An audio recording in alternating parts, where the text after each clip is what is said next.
Chapter 501. In the middle of the night. Deep in the forest. Are you ready? Yi Fan, who was wearing a white jade mask, asked Qinghu, who was sitting cross-legged on the ground. I'm ready, Qinghu replied. Do you remember everything I said to you just now? Yi Fan asked again. Don't worry, benefactor. I remember everything, Qinghu replied. That's good. Let's begin, Yi Fan said as he slowly walked to Qinghu's back. Qinghu nodded and closed his eyes to calm himself down. Buzz.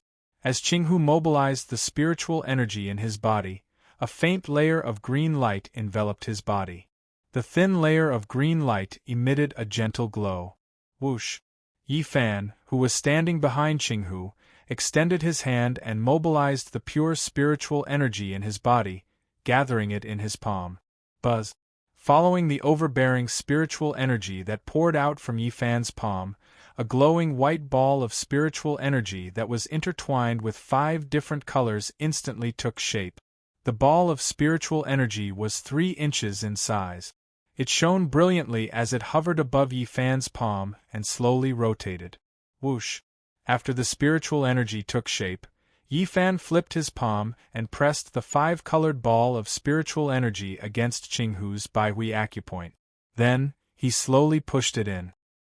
He carefully controlled the speed of the spiritual energy ball and carefully sensed the reaction of Qinghu's dantian. Although this green fox's cultivation was not low compared to his own spiritual qi, it was like the difference between heaven and earth. The spiritual qi in his body was the yang spiritual energy of heaven and earth, pure and domineering. If he forcefully injected it into the green fox's body, the green fox's qi would explode in an instant and die. This was the reason why he only condensed the 3-inch ball of spiritual energy. Buzz!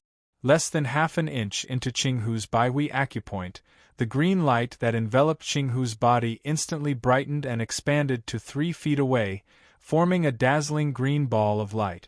Qinghu's dantian was full, so he had to stop channeling his spiritual energy. Thinking of this, Yi Fan quickly withdrew the remaining spiritual power in his palm and moved his hand away from the green fox's head. Akatsuki, who was standing at the side, couldn't help but marvel at this scene. It took less than half an inch for the 3-inch spiritual energy ball to fill up the green fox's sea of qi, which had been around for hundreds of years. What realm had Yi Fan's spiritual energy reached? Buzz! Buzz! Buzz! The cyan light on the cyan fox's body began to flicker, and the cyan orb of light began to change in size as if it was breathing. Seeing this, Yi Fan nodded slowly.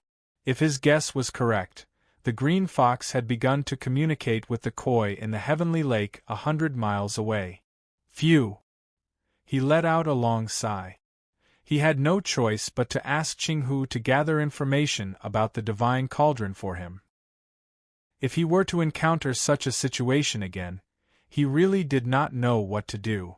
What should we do now? Akatsuki, who was standing at the side with Baihu in her arms, asked Yi Fan. Wait! Yi Fan looked at the green fox that was sitting cross-legged on the ground and said, I don't know if Fujita Takashi and the others will notice. Akatsuki said worriedly. She understood Fujita Takashi's abilities. He was born with the yin-yang eye and was proficient in the art of divination. With his yin-yang eye, it was not impossible for him to find clues. This place is 100 miles away from the heavenly lake. The two of them should not notice this place.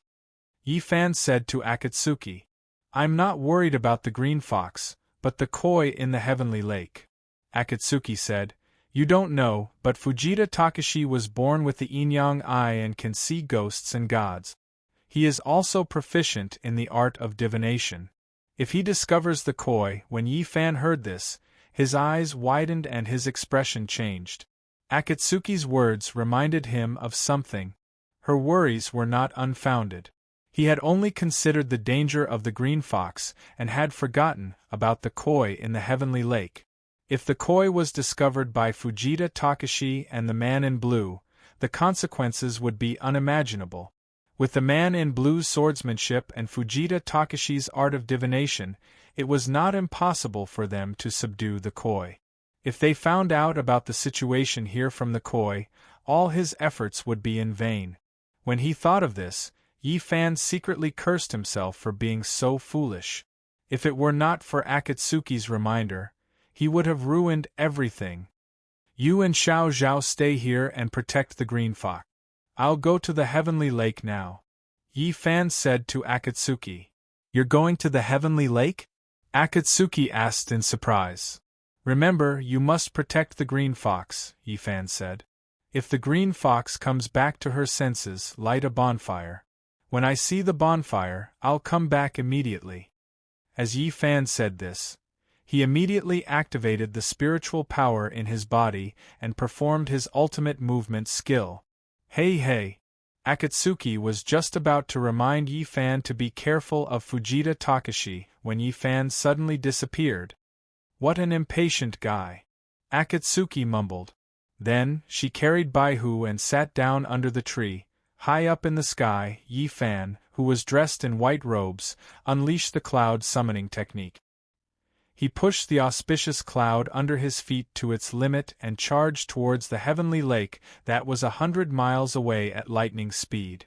While he was rushing, he fully activated his 5 senses and carefully sensed the movement from the heavenly lake. With his high-speed movement skill, he covered the distance of 100 miles in the blink of an eye. Below his feet, a round lake came into view. It looked like a huge sapphire embedded on the top of the mountain. Yi Fan was not in the mood to appreciate the scenery of the heavenly lake. He looked down carefully. He saw 2 men sitting cross-legged on the mountain beside the lake. One of them was gray and the other was blue. Both of them were holding swords. The 2 of them were none other than the man in blue, Sato Kawakai, and the master of the occult sect, Fujita Takashi. Yi Fan, who was high up in the sky, stopped. Then, he used his cloud manipulation skill to raise the auspicious clouds under his feet until they reached a height of 10,000 feet. While he was observing the 2 of them, he had to make sure that he was not discovered by them. At this time, he was standing on the auspicious clouds. He was more than 10,000 feet away from the ground. No matter how good Fujita Takashi's eyesight was, he would not be able to see through the clouds and discover his whereabouts.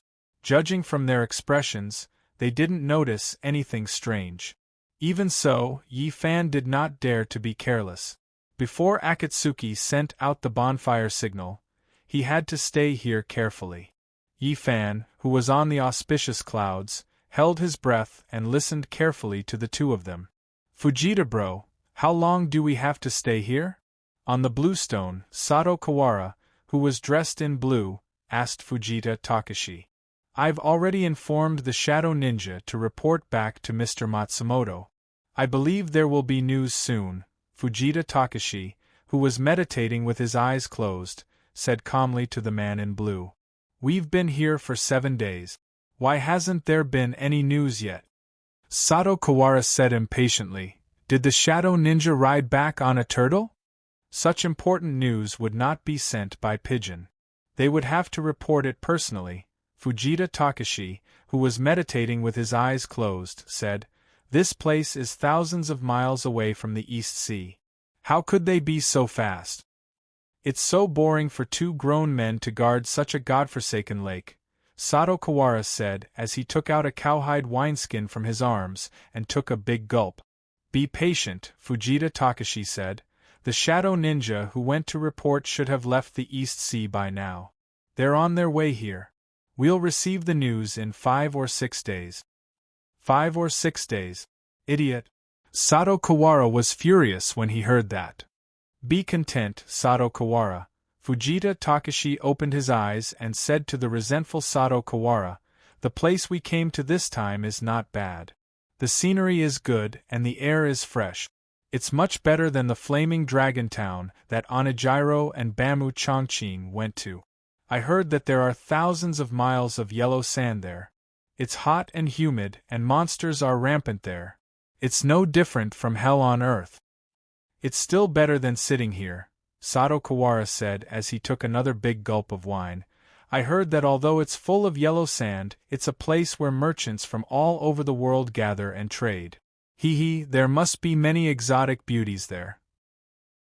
Next time, if there's a chance, I'll ask Mr. Matsumoto to send me there to carry out a mission.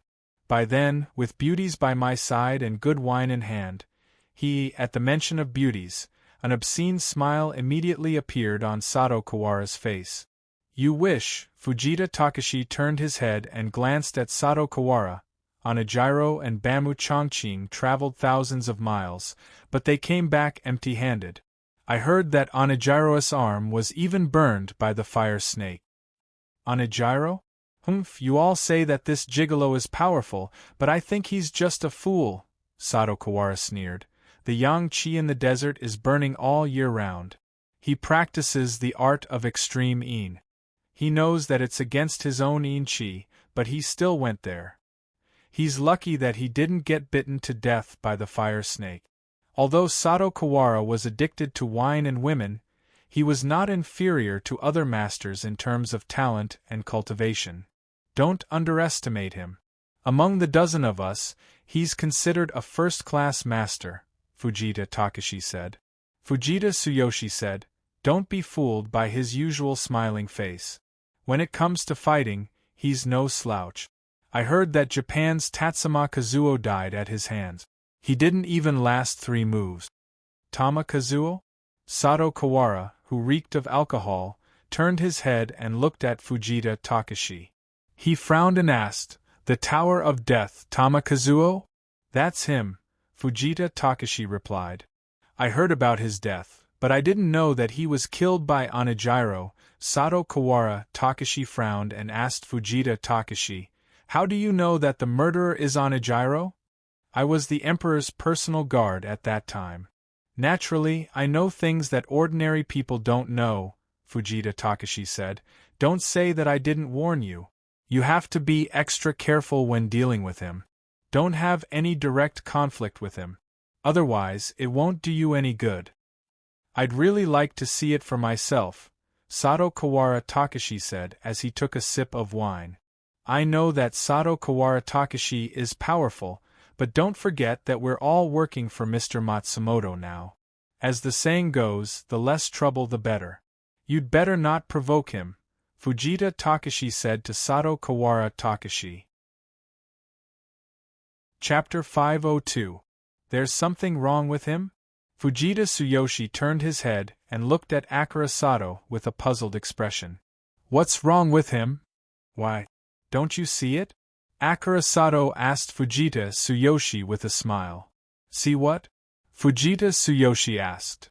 Onijiro and the Gigolo are very close. Don't you know that, Fujita Tsuyoshi? Akira Sato said. So that's what you're talking about, Fujita Tsuyoshi said and turned his head. What's wrong with that? Public is public, private is private. You can't mix public and private. You're right, but based on my observation, the relationship between the two is definitely not that simple, Akira Sato said to Fujita Tsuyoshi. To tell you the truth, Fujita Tsuyoshi, I suspect that Onijiro has betrayed Mr. Matsumoto and is secretly helping Yi. Akira Sato's words made Yi Fan, who was hovering above the auspicious clouds in the sky, frown immediately. Akira Sato was indeed cunning. He actually noticed the secret between him and Onijiro. Fujita Tsuyoshi, you can drink whatever you want, but you can't say whatever you want. Fujita Tsuyoshi turned his head and said to Akira Sato, you know Mr. Matsumoto's rules. He hates infighting and framing among his subordinate. Putting Onijiro aside, Yi Fan is now Mr. Matsumoto's favorite. If Mr. Matsumoto hears these words, you'll suffer. I'm not drunk and I'm not framing. Akira Sato sneered and took a sip of wine. What? Do you have evidence?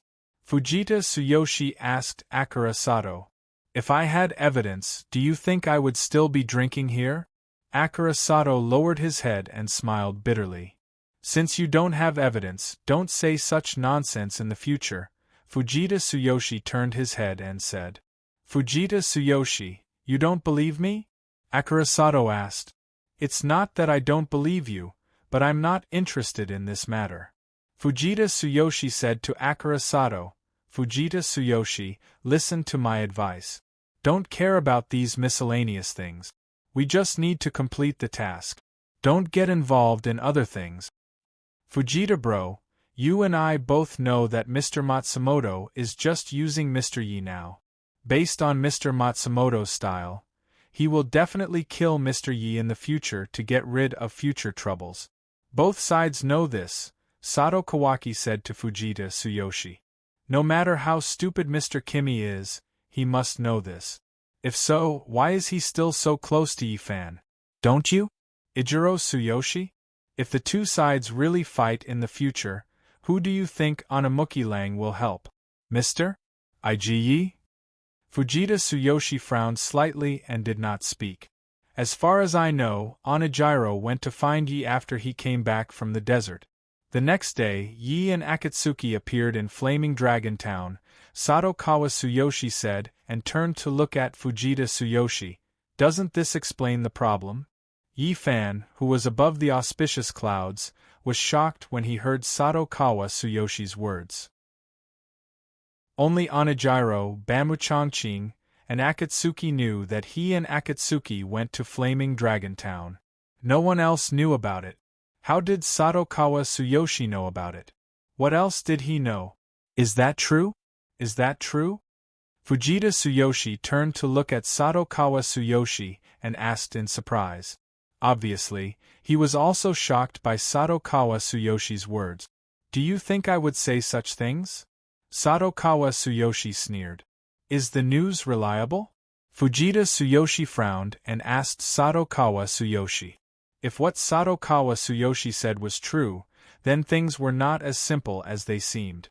Mr. Matsumoto's Shadow Ninja is in Flaming Dragon Town. Do you think the news is reliable? Sato Tsuyoshi asked Fujita Tsuyoshi with a smile. Yi-fan, who was above the clouds, narrowed his eyes when he heard what Sato Tsuyoshi said. Matsumoto Takeyoshi's Shadow Ninja was in Flaming Dragon Town. That meant that he and Akatsuki's whereabouts in Flaming Dragon Town had always been under Matsumoto Takeyoshi's control. He had thought of everything, but he was still one step behind. Shadow Ninja? Fujita Tsuyoshi was shocked. There are Shadow Ninjas in Flaming Dragon Town? He knew that Matsumoto Takeyoshi's Shadow Troop had infiltrated every industry in Ming Dynasty. However, he did not expect that there would be Shadow Ninjas in a remote place like Flaming Dragon Town. Although Flaming Dragon Town is remote, it's an important trade gathering place in Ming Dynasty. It's not surprising that there are Shadow Ninjas lurking there, Sato Tsuyoshi said. What you said is indeed a little strange. Fujita Tsuyoshi said, Onijiro and Bamuchangqing did not find the Divine Cauldron in Flaming Dragon Town. Why did they tell Yi-fan about the mission? Why did Yi-fan go to Flaming Dragon Town? I suspect that Onijiro and the others must have found the Divine Cauldron. However, they suppressed the news and did not report it to Mr. Matsumoto, Sato Tsuyoshi said to Fujita Tsuyoshi. Suppress the news of the Divine Cauldron? I don't think so. Fujita Tsuyoshi frowned and said, Onijiro has no reason to do that. Mr. Matsumoto and Yi-fan had an agreement. As long as the 3 Divine Cauldrons were found, he would give one of his wife's 3 souls to him. In other words, there's no difference between Onijiro finding the Divine Cauldron and Yi-fan finding the Divine Cauldron. There's no need for him to do that. That's what's strange about this matter. Sato Tsuyoshi frowned and said, I can't figure it out either. Did Shadow Ninja mention what Yi-fan and Akatsuki did in Flaming Dragon Town? Fujita Tsuyoshi asked Sato Tsuyoshi. That Yi Guy's spiritual energy cultivation is extremely high, and Shadow Ninja is a rich businessman. There's no way to get close to them, Sato Tsuyoshi said. I only heard that he and Akatsuki stayed in a tavern and then eradicated a pair of monsters there. Monsters? What kind of monsters? Fujita Tsuyoshi frowned and asked. I heard that it was some desert god, Sato Kawasuyoshi said, I don't know what exactly happened. After Mr. Matsumoto found out about this, didn't he punish Onijiro? Fujita Tsuyoshi asked. Punish? Humph. Sato Kawasuyoshi sneered. What reason? Everything that Onijiro and Yi Fan said when they met was under surveillance. They talked a lot, but they didn't mention anything about Flaming Dragon Town at all. How did he punish them? Surveillance? Fujita Tsuyoshi turned his head and looked at Sato Kawasuyoshi. Someone is spying on Yi Fan and Onijiro? Is that strange? Sato Kawasuyoshi asked Fujita Tsuyoshi. I'm not surprised that Mr. Matsumoto did this. I'm just curious who Mr. Matsumoto sent to do this, Fujita Tsuyoshi said. He knew Onijiro's cultivation very well. No one could compare with him in special technique. As for Yi Fan, it was needless to say. The person who could spy on them must be the master of the masters. This person is none other than Chinkong Iha, the fifth master of the 5 boys of Japan, Sato Kawasuyoshi said as he picked up the wine bag and took a big gulp. So it's him. No wonder, Fujita Tsuyoshi said to himself. Above the clouds, Yi Fan's face was solemn. Onijiro was right. The person who eavesdropped on their conversation was Chinkong Iha. Onijiro didn't mention Flaming Dragon Town and his mission. That Yi guy has special rights. He can move freely without any restrictions, Sato Kawasuyoshi said. Based on these 2 points, no one can do anything to them. You're right. Many people know about Onijiro's mission. Just because he's close to Yi Fan doesn't mean anything, Fujita Tsuyoshi said. I'll find out the truth about this, Sato Kawasuyoshi said with his eyes narrowed. Forget it, brother Sato. Fujita Tsuyoshi patted Sato Kawasuyoshi's shoulder and said, You should stop here. Let Mr. Matsumoto handle Onijiro's matter. You and I shouldn't get involved in this. As I said, just do your job. Everything else has nothing to do with us. As for Yi Fan, don't mess with him. He's Mr. Matsumoto's favorite. It won't do you any good to mess with him. Favorite? Humph, Sato Kawasuyoshi sneered. Mr. Matsumoto is just using him. You're right. Mr. Matsumoto is indeed using him, Fujita Tsuyoshi said to Sato Kawasuyoshi meaningfully, but don't forget that Mr. Matsumoto is also using us. Fujita Tsuyoshi's words shocked Sato Kawasuyoshi. He turned his head and looked at Fujita Tsuyoshi. To Mr. Matsumoto, we're just pawns. To put it bluntly, we're just taking what we need, Fujita Tsuyoshi said calmly. You haven't forgotten about Inchan, have you? If Mr. Matsumoto had given the order, the 13 of us could have saved Inchan. But what happened in the end? We were abandoned. Sato Kawasuyoshi turned his head with a solemn expression. Listen to my advice. Carry out the mission honestly. If people don't mess with me, I won't mess with them, Fujita Tsuyoshi said to Sato Kawasuyoshi. You're right. We're just pawns of Matsumoto Takeyoshi. Sato Kawasuyoshi nodded and said. Don't think so much. Stay here and wait for the news, Fujita Tsuyoshi said. If the thing in the heavenly lake is really a divine cauldron, Mr. Matsumoto won't treat us badly. Speaking of the divine cauldron, there's something I can't figure out, Sato Kawasuyoshi said to Fujita Tsuyoshi in confusion. We'll know if the thing in the water is a divine cauldron. If it is, we'll take it away. If it isn't, we'll go back directly. Why do we have to stay here? The 9 divine cauldrons have been around for thousands of years. They must have developed spiritual intelligence, Fujita Tsuyoshi said. Mr. Matsumoto didn't let us touch the divine cauldron directly because he was afraid that we would disturb the spirit of the divine cauldron. Sato Kawasuyoshi nodded slowly.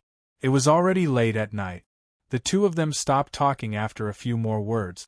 They closed their eyes and meditated. Above the clouds, Yi Fan's face was solemn. Judging from the conversation between the 2, Matsumoto Takeyoshi was already suspicious of Onijiro. It was just that there was no real evidence for the time being. When he returned this time, he must find a way to inform Onijiro about this. Chapter 503. In the dense forest, Akatsuki, who was wearing a crystal mask, frowned and glanced in the direction of the Heaven Lake from time to time. Yi-fan had been gone for a long time, which made her start to worry.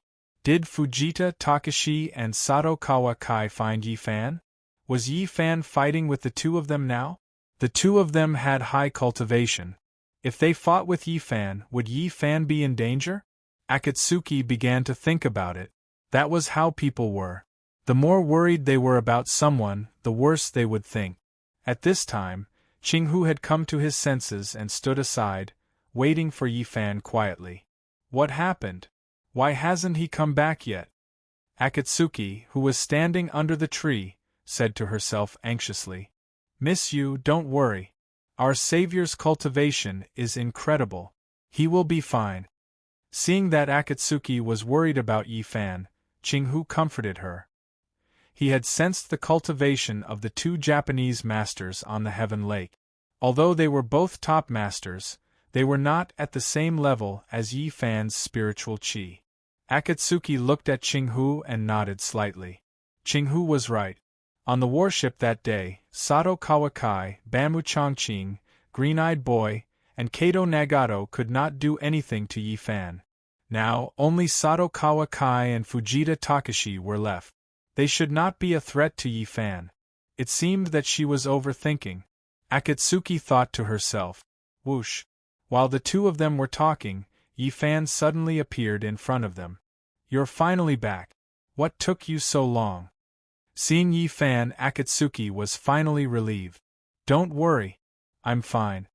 Yi-fan said to Akatsuki. My savior. Qinghu saluted Yi-fan.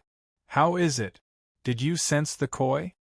Yi-fan asked when he saw that Green Fox had come to her senses. Qinghu nodded. What did he say? Yi-fan asked. Everything is as Benefactor said. There is indeed an invisible and powerful barrier beneath the Heavenly Lake. Qinghu replied to Yi-fan. When Brother Jin came to the Heavenly Lake to cultivate, he discovered this barrier. When Yi-fan heard this, he was overjoyed. There was indeed a divine cauldron under this Heavenly Lake. So far, he had already determined the exact location of the three divine cauldrons. You have to keep this a secret. Don't let anyone else know. Just pretend that we never came here, Yi-fan said to Qinghu. Don't worry, Benefactor. Little Fox will not reveal a single word, Green Fox replied. It's all thanks to your help this time, Yi-fan said to Qinghu. Otherwise, I really wouldn't know what to do. What are you saying, Benefactor? Qinghu said to Yi-fan. Little Fox's life was saved by you. Without you, how could Little Fox be where she is today? Let's not talk about the past, Yi-fan said with a wave of his hand. Let me ask you, what are your plans in the future? Are you planning to live in the Changbai Mountains? I'm not afraid that you'll laugh at me for telling you this, Qinghu said to Yi-fan. I grew up in the Changbai Mountains. After you saved me, I've been waiting here to see you. Apart from the Changbai Mountains, I haven't been anywhere else. If I don't live here, where else can I go? I'll introduce you to a place. Would you be willing to go? Yi-fan asked. Where? Qinghu asked. The Thousand Demon Hall, Yi-fan replied. The Thousand Demon Hall? Qinghu exclaimed. Benefactor, are you talking about Nie Qing's Thousand Demon Hall? What?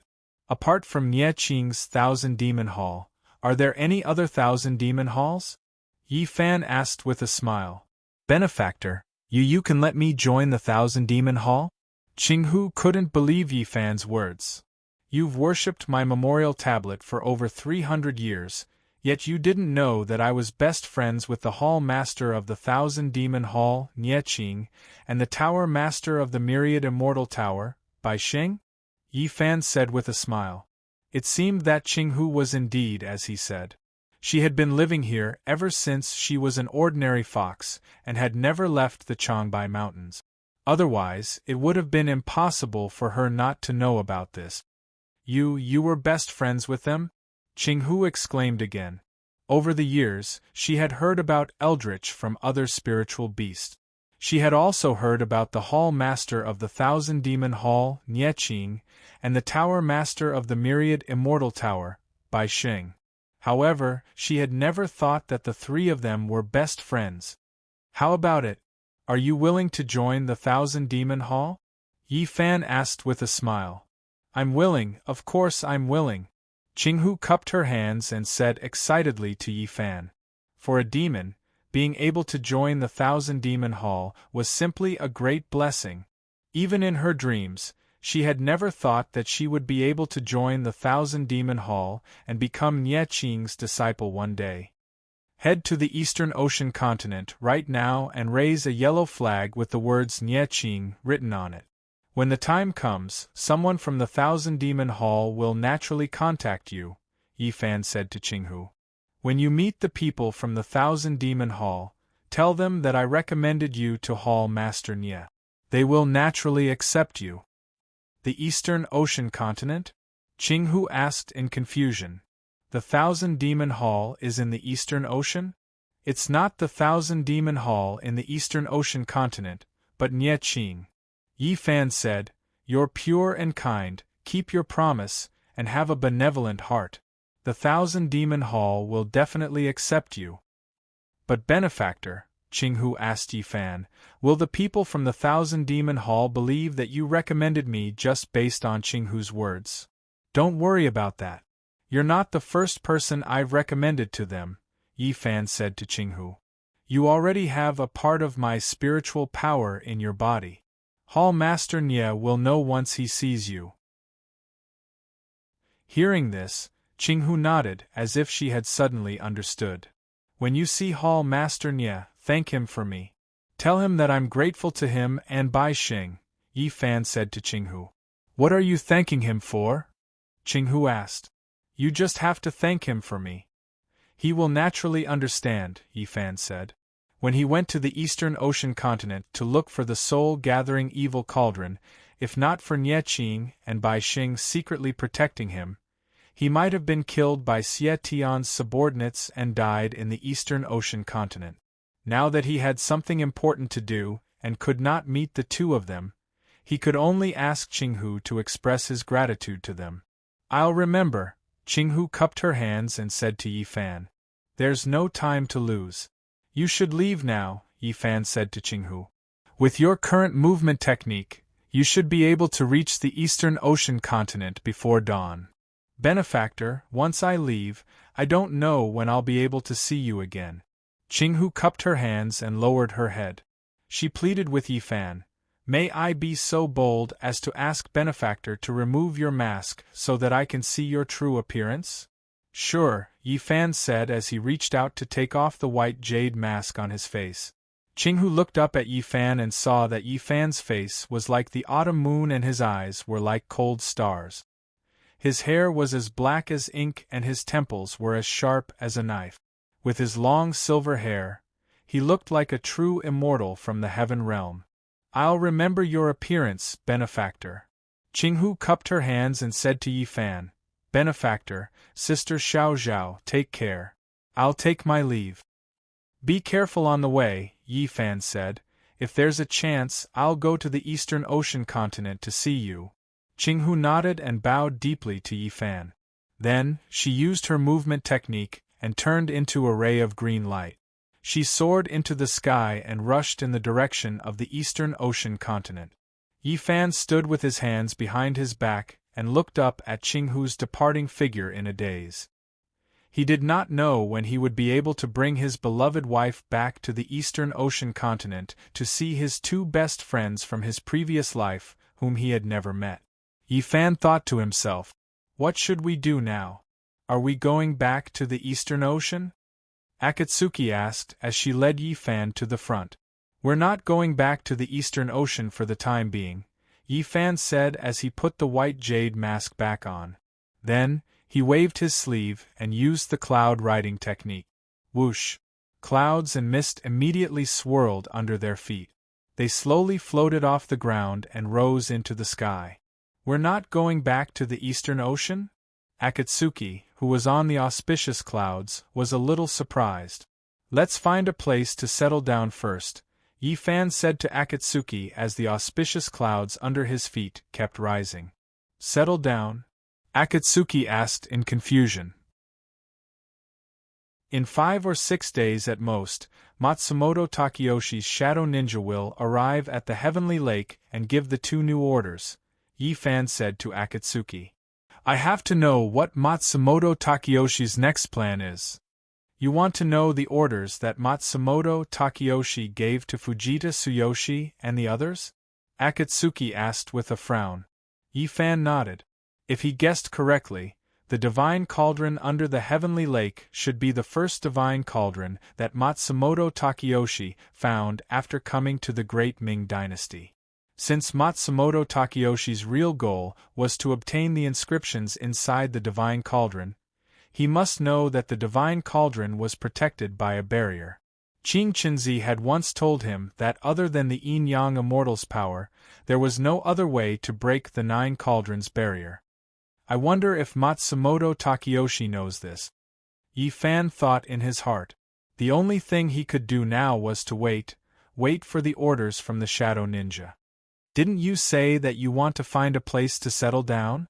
Why do you want to leave the Changbai Mountains? Akatsuki looked at the mountains, rivers, and earth that were constantly flying under the auspicious clouds and asked Yi Fan. At this moment, the auspicious clouds under their feet had already flown past the boundary of the Changbai Mountains. We can't settle down in the Changbai Mountains now, it would be too easy to expose our whereabouts. Yi Fan said, once one of the 2 comes down the mountain, it is very likely that they will discover us. That Fujita Tsuyoshi is proficient in Chimanduanjia, we have to maintain at least a distance of 500 miles from them to be safe. Akatsuki nodded. The auspicious clouds under their feet were extremely fast, and soon, they had drifted 600 to 700 miles away.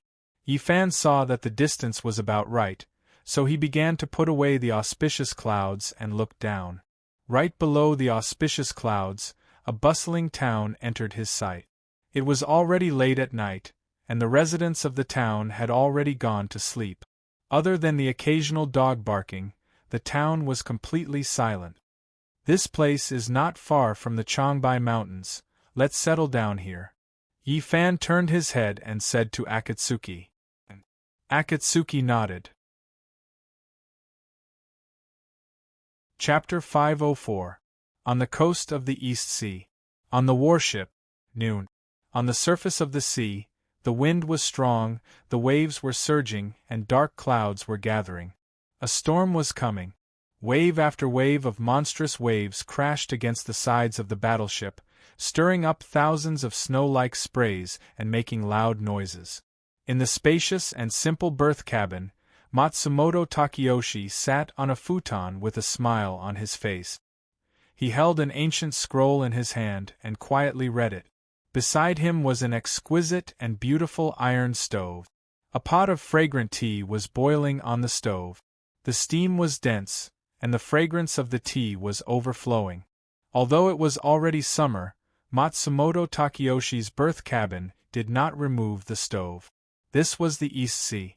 The wind was strong, the waves were strong, and it was damp and cold. The heat of the stove could not only dispel the cold, but also boil wine and tea.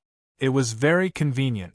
The person in white, whose face was covered by a veil, stood quietly behind Matsumoto Takayoshi.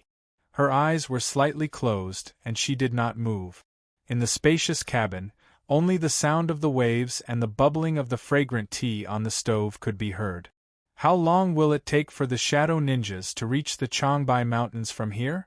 Matsumoto Takayoshi asked the person in white as he flipped through the ancient scroll in his hand.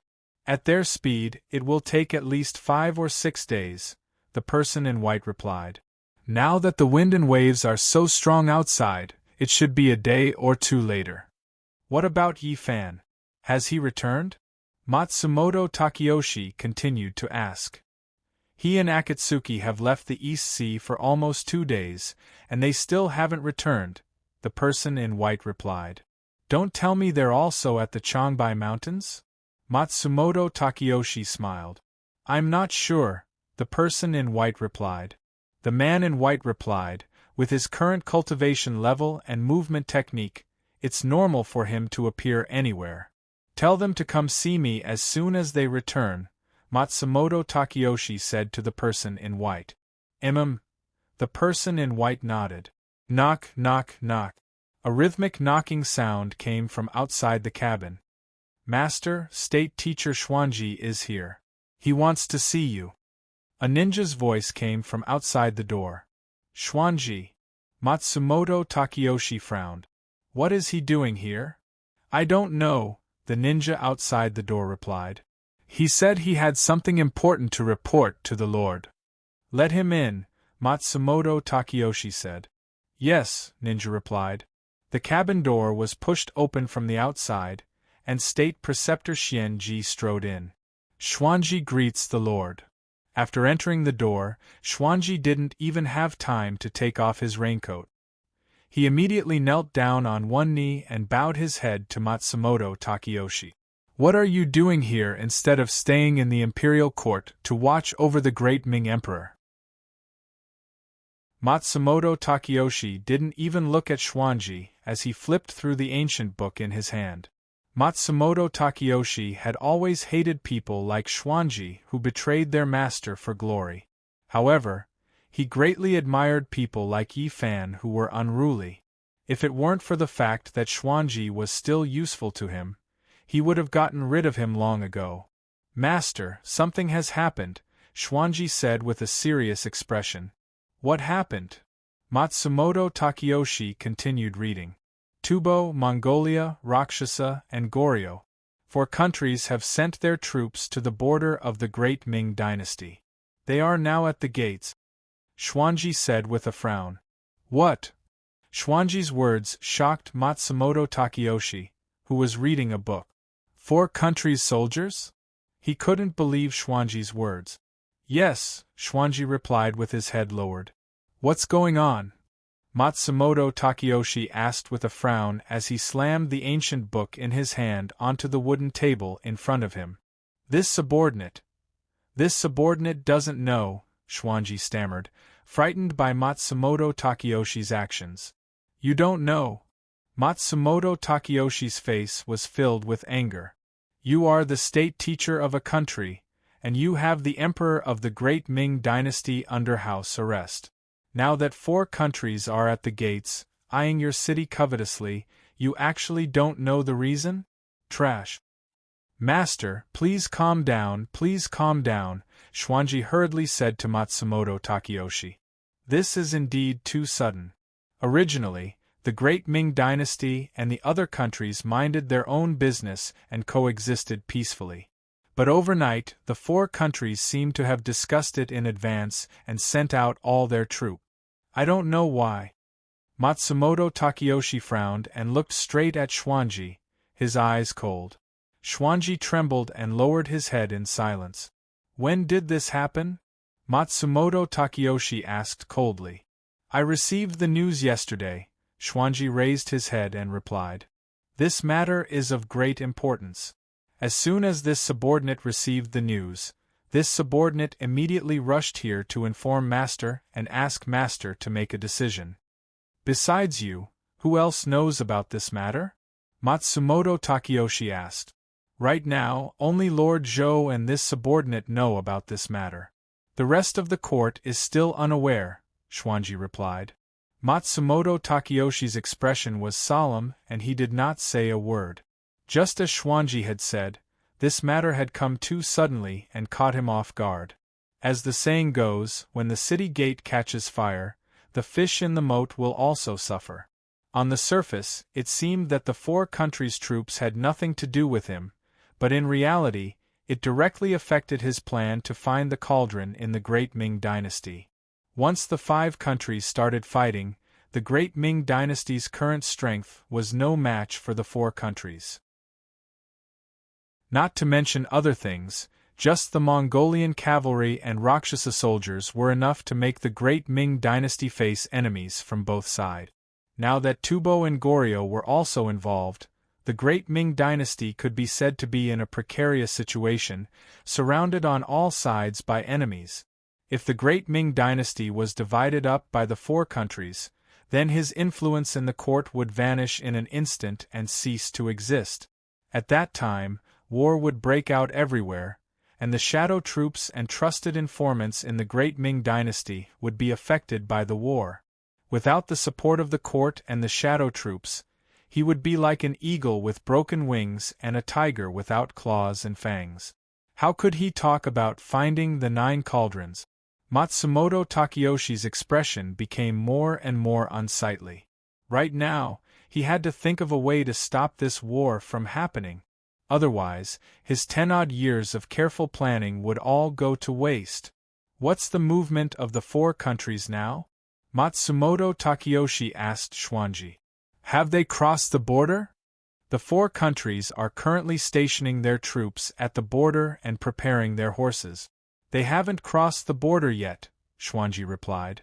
How many troops do they have now? Matsumoto Takayoshi continued asking.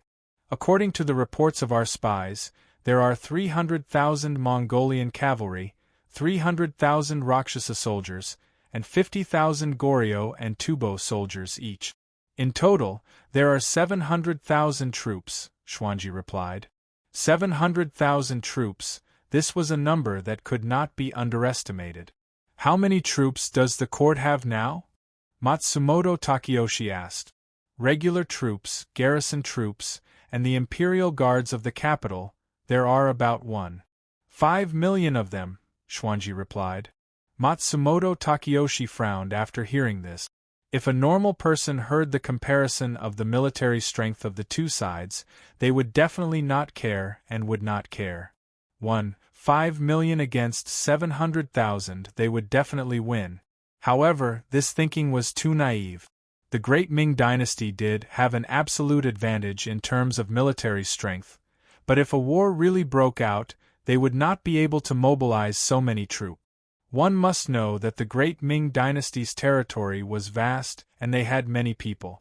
If a war broke out, they would have to leave a portion of their troops behind to maintain order and defend the cities. Otherwise, if there was a riot or an enemy army broke through the defensive line, they would definitely be defeated. The great Ming dynasty had many cities. If they wanted to defend them to the death, they would need at least half of their troops to stay behind. In other words, out of the 1.5 million troops, only 750,000 could be deployed freely. 750,000 against 700,000, it seemed like the great Ming dynasty still had the advantage. However, one must not forget that the majority of their opponents were Rakshasa soldiers and Mongolian cavalry. The Rakshasa soldiers were tall and muscular. Coupled with their thick hair, they looked extremely majestic. They were known as the Old Hairy, and were extremely strong in battle. There was no need to even mention the Mongolian cavalry. Back then, the great Song dynasty was flattened by the Mongolian cavalry, who were as swift as the wind and as sharp as swords. 750,000 Han soldiers against 700,000 valiant soldiers, the result was easy to imagine. Return to the capital now and inform all the civil and military officials of this news. Then send 4 imperial envoys to each country to find out the reason, Matsumoto Takayoshi said. Also, inform Tai Lang to gather the troops and guard the borders. If there is any news, report it immediately. Yes, my lord, Xuanji lowered his head and replied. Remember, the more important it is at this time, the more important it is to stabilize the ministers. Do not let other voices appear in the court. Everything will be discussed after we find out the reason, Matsumoto Takayoshi said. If there are any ministers who refuse to be disciplined, kill them. With the 4 countries pressuring the borders, there would definitely be voices in the court that supported war or peace. The current situation was not clear. Before they found out the reason, it would be too early to support war or peace. This subordinate will remember, Xuanji replied. Matsumoto Takayoshi waved his hand at Xuanji, indicating that he could leave. Xuanji nodded at Matsumoto Takayoshi, then stepped back to open the cabin door and left. A large number of soldiers were pressing down on the boarders. The news brought by Xuanji instantly dampened Matsumoto Takayoshi's good mood. He stood up from the futon, walked slowly to the cabin window, and pulled open the thick wooden window. Whoosh! As soon as the wooden window was opened, a sea breeze carrying a fishy smell blew into the cabin. Matsumoto Takayoshi took a deep breath, then exhaled heavily. Outside the cabin, the wind blew wildly, and the waves rose to the sky, just like his current mood. "Men," Matsumoto Takayoshi said. "This subordinate is here," the ninja outside the door replied. "Go and invite Mr. Kongsuk here," Matsumoto Takayoshi said. Kongsuk Susukino was the name of the man in blue. In terms of cultivation, he was below the man in white, but when it came to strategizing, this man in blue could be said to be second to none. Even Matsumoto Takayoshi could only sigh at his own inferiority. Now that such a major incident had happened, Matsumoto Takayoshi didn't dare to act arbitrarily, so he directly sent someone to invite the man in blue for a discussion. "Yes, master," the ninja outside the door answered, then quickly went to invite the man in blue. After a cup of tea's worth of time, the cabin door slid open from the outside, and the man in blue, wearing a straw raincoat and holding an umbrella, walked in from outside the cabin. Ever since he was injured by Yi Fan, Matsumoto Takayoshi had been sending people to treat him and visit him regularly. He also gave him the holy healing medicine sent by his only son Zhou Dao. After 2 months of careful treatment and recuperation, the man in blue was no different from an ordinary person, except that he couldn't use spiritual energy. "Matsumoto is really sorry for inviting Mr. Kongsuk here so late. I hope Mr. Kongsuk won't take offense." When Matsumoto Takayoshi saw the man in blue come in, he immediately reached out and personally took off the man's straw raincoat. "Mr. Kongsuk, what happened?" the man in blue directly asked Matsumoto Takayoshi. Matsumoto Takayoshi was so anxious to invite him here, something must have happened. Chapter 505. The 4 countries are pressuring the border? There's such a thing? The masked man was shocked after hearing Matsumoto Takayoshi's words. "Xuanji just reported it to me. This matter is absolutely true," Matsumoto Takayoshi said to the masked man. "What did Mr. Matsumoto arrange?" the masked man asked Matsumoto Takayoshi. "I asked him to first send 4 imperial envoys to the 4 countries to find out what each country's intentions are. Then, I asked Taro to gather the troops and strictly guard the border," Matsumoto Takayoshi answered the masked man. "Mr. Matsumoto did the right thing," the masked man nodded and said. "Before we understand the cause of this matter, we must not act rashly. This time, the 4 countries are sending troops at the same time. There must be something fishy. How do you think we should deal with this matter, Mr. Matsumoto Takayoshi?" Matsumoto Takayoshi asked the masked man. "Mr. Matsumoto, it's best for you to prepare for 2 things. One is peace and the other is war," the masked man said to Matsumoto Takayoshi. "Peace? How do we fight?" Matsumoto Takayoshi asked. "It's very simple. Use war to promote peace," the masked man said as he looked at Matsumoto Takayoshi. As soon as these words were said, the masked man standing to the side opened his eyes and looked at the masked man. "Use war to promote peace?" Matsumoto Takayoshi began to ponder the masked man's words. This time, the 4 countries have put on such a show of force at the same time. They definitely won't easily retreat. Even if the imperial court offers the 4 countries generous conditions, it will only alleviate the situation for a while. It won't be long before they come back again. At that time, it won't be as simple as just the 4 countries. The masked man said to Matsumoto Takayoshi, "The 4 armies are currently pressuring the border, but they are still unwilling to act. They are just waiting to see." "Waiting to see?" Matsumoto Takayoshi asked. What are they waiting to see? We are observing the great Ming dynasty's reaction, and also observing the reactions of our companions. The azure-clothed figure said, "The great Ming dynasty is like a ferocious tiger, while the 4 countries are like 4 hungry wolves. The hungry wolves want to eat the tiger's meat but are afraid of being injured by the tiger, so they naturally don't dare to act rashly, much less be the first to act. Under such circumstances, whoever makes the first move against the tiger will be the most severely injured hungry wolf." After hearing the words of the man in green, the man in white nodded slightly. This Kongsuk Susukino really lives up to his reputation. Not only is his cultivation high, but he is also resourceful and far-sighted. He can be said to be an all-rounder. "Sir, you mean to say that the 4 imperial envoys sent were completely useless?" Matsumoto Takeyoshi said. "Mr. Matsumoto's words are incorrect," the green-clothed man said to Matsumoto Takeyoshi.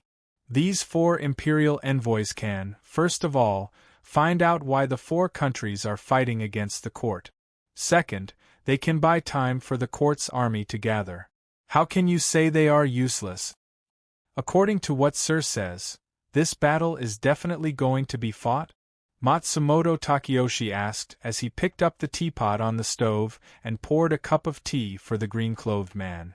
"Not only do we have to fight this battle, we have to take the initiative to attack and fiercely fight," the green-clothed man said after receiving Matsumoto Takeyoshi's teacup. "As long as the Mongol and Rakshasa armies are repelled, Korea and Tibet will naturally lose without fighting. What Sir says is correct, but the Mongol cavalry and Rakshasa soldiers are extremely strong. Although the great Ming dynasty has a large military strength and a large population, they also need to use a large portion of their military strength to defend themselves," Matsumoto Takeyoshi said with a frown. "Once the 2 sides start fighting, it will definitely be a long and drawn-out battle. The Mongol cavalry comes and goes like the wind, and the Rakshasa soldiers are valiant. I'm afraid that if this continues, the court's army will be defeated little by little." Matsumoto Takeyoshi's worry was reasonable. The Mongol cavalry and Rakshasa soldiers' military strength was definitely not something a normal army could compare to. The Mongol cavalry were strong and sturdy, and their archery skills were excellent. No matter if it was a heavy armored assault unit or a strong longbow archery unit, they could be said to be unmatched. Their most formidable point was their mobility, which was simply like a ghost army. Today they were still 1,000 li away, but tomorrow they might already be right in front of their eyes. It was said that every Mongol cavalry unit had at least 3 top-notch warhorses. During a long-distance raid, they could take turns to change horses, and the people and horses would not rest. What was even more frightening was that the Mongol cavalry's equestrian skills were excellent. They could even sleep on the horse's back, taking turns to rest during a long-distance raid. While the opponent was still asleep, the Mongol scimitar might have already been pressed against their neck. The strength of their military strength was unimaginable. As for the Rakshasa soldiers, their military strength was also not to be underestimated. Their bodies were tall and sturdy, and they were full of strength. Being in a snowy climate all year round had tempered their steel-like willpower. They were known for being fierce and warlike. They were greedy, cunning, and bloodthirsty. They were skilled in fighting battles of attrition, and they made the countries around them tremble in fear. Ha ha ha! Once he heard Matsumoto Takeyoshi's words, the man in green threw his head back and laughed loudly. "Sir, why are you laughing?" Matsumoto Takeyoshi asked with a frown. "Mr. Matsumoto, you're worrying too much." The man in green stopped laughing and looked at Matsumoto Takeyoshi. "No matter how strong they are, can they be stronger than your ninja unit?" The moment the man in green said this, the expressions of Matsumoto Takeyoshi and the man in white behind him immediately changed. "Sir, you mean?" Matsumoto Takeyoshi vaguely understood the man in green's intentions. As the saying goes, soldiers are trained for 1,000 days to be used in a single moment. Mr. Matsumoto, it's time to use your sword, the man in green said to Matsumoto Takeyoshi with a smile. Apart from the Black Feather unit, Matsumoto Takeyoshi had an extremely strong ninja unit in Dongying. There were thousands of jonins with advanced ninjutsu. If the chunin and genin were included, there would be tens of thousands of them. These ninjas usually dressed as civilians and were no different from ordinary people. Only when they received a mission would they transform into ninjas and work for Matsumoto Takeyoshi. Matsumoto Takeyoshi did not expect the man in green to come up with this idea. Using the ninja unit to resist the Four-Nation army? Matsumoto Takeyoshi muttered to himself. It's not resistance, it's a massacre, the man in green said calmly. Matsumoto Takeyoshi narrowed his eyes and nodded slightly.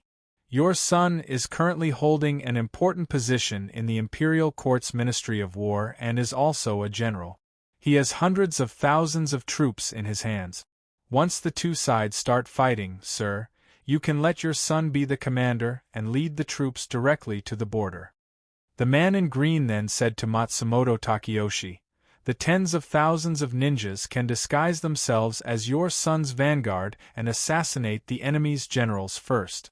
When the enemy has no leader and is panicking, your son will command the Imperial Court's troops to clean up the mess. In less than a month, the four countries will definitely be defeated and defeated. They will take the initiative to ask for peace from the great Ming dynasty. At that time, your son will have outstanding military achievements and military power in his hand. His name will spread far and wide, and he will become a great hero of the great Ming dynasty who saved the country and the people. Won't he gain fame and fortune and be admired by the world? Hearing the man in green say this, Matsumoto Takeyoshi's face immediately revealed a smile as he praised, Sir, truly is a brilliant plan. You really are the reincarnation of Kong Ming. The man in green had made the four armies disappear with just a few words. This made Matsumoto Takeyoshi sigh in amazement and admit his inferiority. This plan could be considered watertight. It could solve the siege of the country and also give his son fame and fortune, expanding his military power. It could be considered killing two birds with one stone. After the white-clothed man heard the man in green's plan, he also kept nodding his head. The man in green's plan could be considered perfect, there were no flaws at all. Mr. Matsumoto can have a talent like Mr. Shunsui to assist him, it really makes one envious. While the two of them were talking, a cold and hoarse male voice sounded around them. The white-clothed man knit his brows. He was very clear on who this person was. It was Shinozaki Ryuichi, one of the 10 guards under Sietion. Last time he came to this ship to play chess with Matsumoto Takeyoshi, instantly dissolving the entire chessboard. This person's spiritual energy and high cultivation were rarely seen in this world. Schwa. As soon as his voice fell, a black figure appeared in the cabin. This person was wearing a black robe, a black hat, a white puppet mask, and black boot. Under the mask, there was a pair of blue eyes that were shining with a terrifying light. So it's Mr. Shinozaki. Matsumoto Takeyoshi said with a smile. Welcome, I apologize for not coming out to meet you.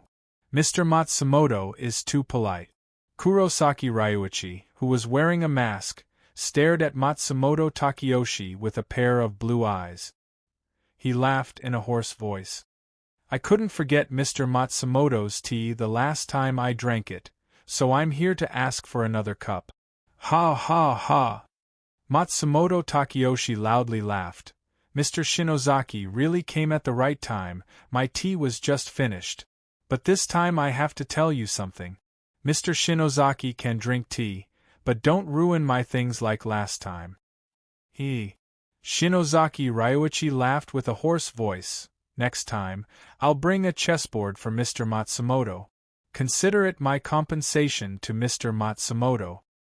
Ha ha ha, that would be great. Matsumoto Takeyoshi smiled and extended his hand to Shinozaki Ryuichi. Please. Shinozaki Ryuichi nodded and sat across from Matsumoto Takeyoshi. Mr. Shinozaki, I'm afraid you didn't come here just to drink tea, right? Matsumoto Takeyoshi reached for the teapot and poured tea as he asked Shinozaki Ryuichi with a smile. Mr. Matsumoto is right. I wouldn't have come here without a reason, Shinozaki Ryuichi said straightforwardly. Oh? I wonder if Mr. Shinozaki has brought good news or bad news. Matsumoto Takeyoshi asked as he gently pushed the fragrant white porcelain teacup in front of Shinozaki Ryuichi. I'm sorry to disappoint you, Mr. Matsumoto. I don't have good news this time, Shinozaki Ryuichi said. To be honest, Mr. Shinozaki, I haven't heard much good news ever since I came to the Great Ming Dynasty. I'm used to it, Matsumoto Takeyoshi smiled as he filled the white porcelain teacup in front of him with tea. Compared to the bad news you brought, this is good news, Shinozaki Ryuichi said calmly. Oh? What kind of bad news is so important to you? Matsumoto Takeyoshi smiled as he lifted the fragrant tea to his mouth and gently blew on it. He had found one of the 9 cauldrons and found a way to resolve the crisis between the 4 countries. He was in a good mood. He couldn't think of any bad news that could compare to being besieged by 4 countries. Mr. Matsumoto, have you heard of Yagyu Ryonosuke? Shinozaki Ryuichi asked Matsumoto Takeyoshi. Yagyu Ryonosuke? Matsumoto Takeyoshi frowned as soon as he heard this name. You mean the legendary Yagyu Ryonosuke, who was the reincarnation of the Black Dragon? That's him. Shinozaki Ryuichi leaned forward slightly as he spoke, approaching Matsumoto Takeyoshi. He came to the Great Ming Dynasty, and he's here to look for you. Chapter 506. Not only was Matsumoto Takeyoshi shocked by Kurosaki Ryuichi's words, but even the man in green and the man in white frowned. Yagyu Ryuk was the reincarnation of the Black Dragon under the Japanese god Amaterasu. He was one of the top elites of Ise Grand Shrine and wielded a black dragon blade that was extremely powerful. Who would have thought that this legendary figure would come to the Great Ming Dynasty? Matsumoto Takeyoshi's expression was solemn. It was obvious that Yagyu Ryuk was not here to help him find the 9 cauldrons. When did he come to the Great Ming Dynasty? Why is he looking for me? Matsumoto Takeyoshi asked Kurosaki Ryuichi. He has been in the Great Ming Dynasty for a few days. As for why he's looking for you, Kurosaki Ryuichi looked at Matsumoto Takeyoshi with his blue eyes. I don't think it's anything good. I, Matsumoto Takeyoshi, have always minded my own business with Ise Grand Shrine. We don't have any grudges between us. Why is he looking for me all of a sudden? Matsumoto Takeyoshi looked at Kurosaki Ryuichi expressionlessly and asked, Do you know what ship he took to the Great Ming Dynasty? Kurosaki Ryuichi didn't answer Matsumoto Takeyoshi's question directly. Instead, he asked a question of his own. What ship? Matsumoto Takeyoshi asked. The Sakura ship, Kurosaki Ryuichi said. The Sakura ship? Matsumoto Takeyoshi was shocked. Tokugawa Ieyasu's ship? It's not just a ship, Kurosaki Ryuichi continued. The Emperor's katana that the Emperor personally gave to Tokugawa Ieyasu, and Tokugawa Ieyasu's personal guard, Yamada Keiko, are all on that ship. Everyone's expression changed when they heard that, including the man in white who had been standing behind Matsumoto Takeyoshi. Yamada Shingo. Yamada Keiko was none other than his biological sister.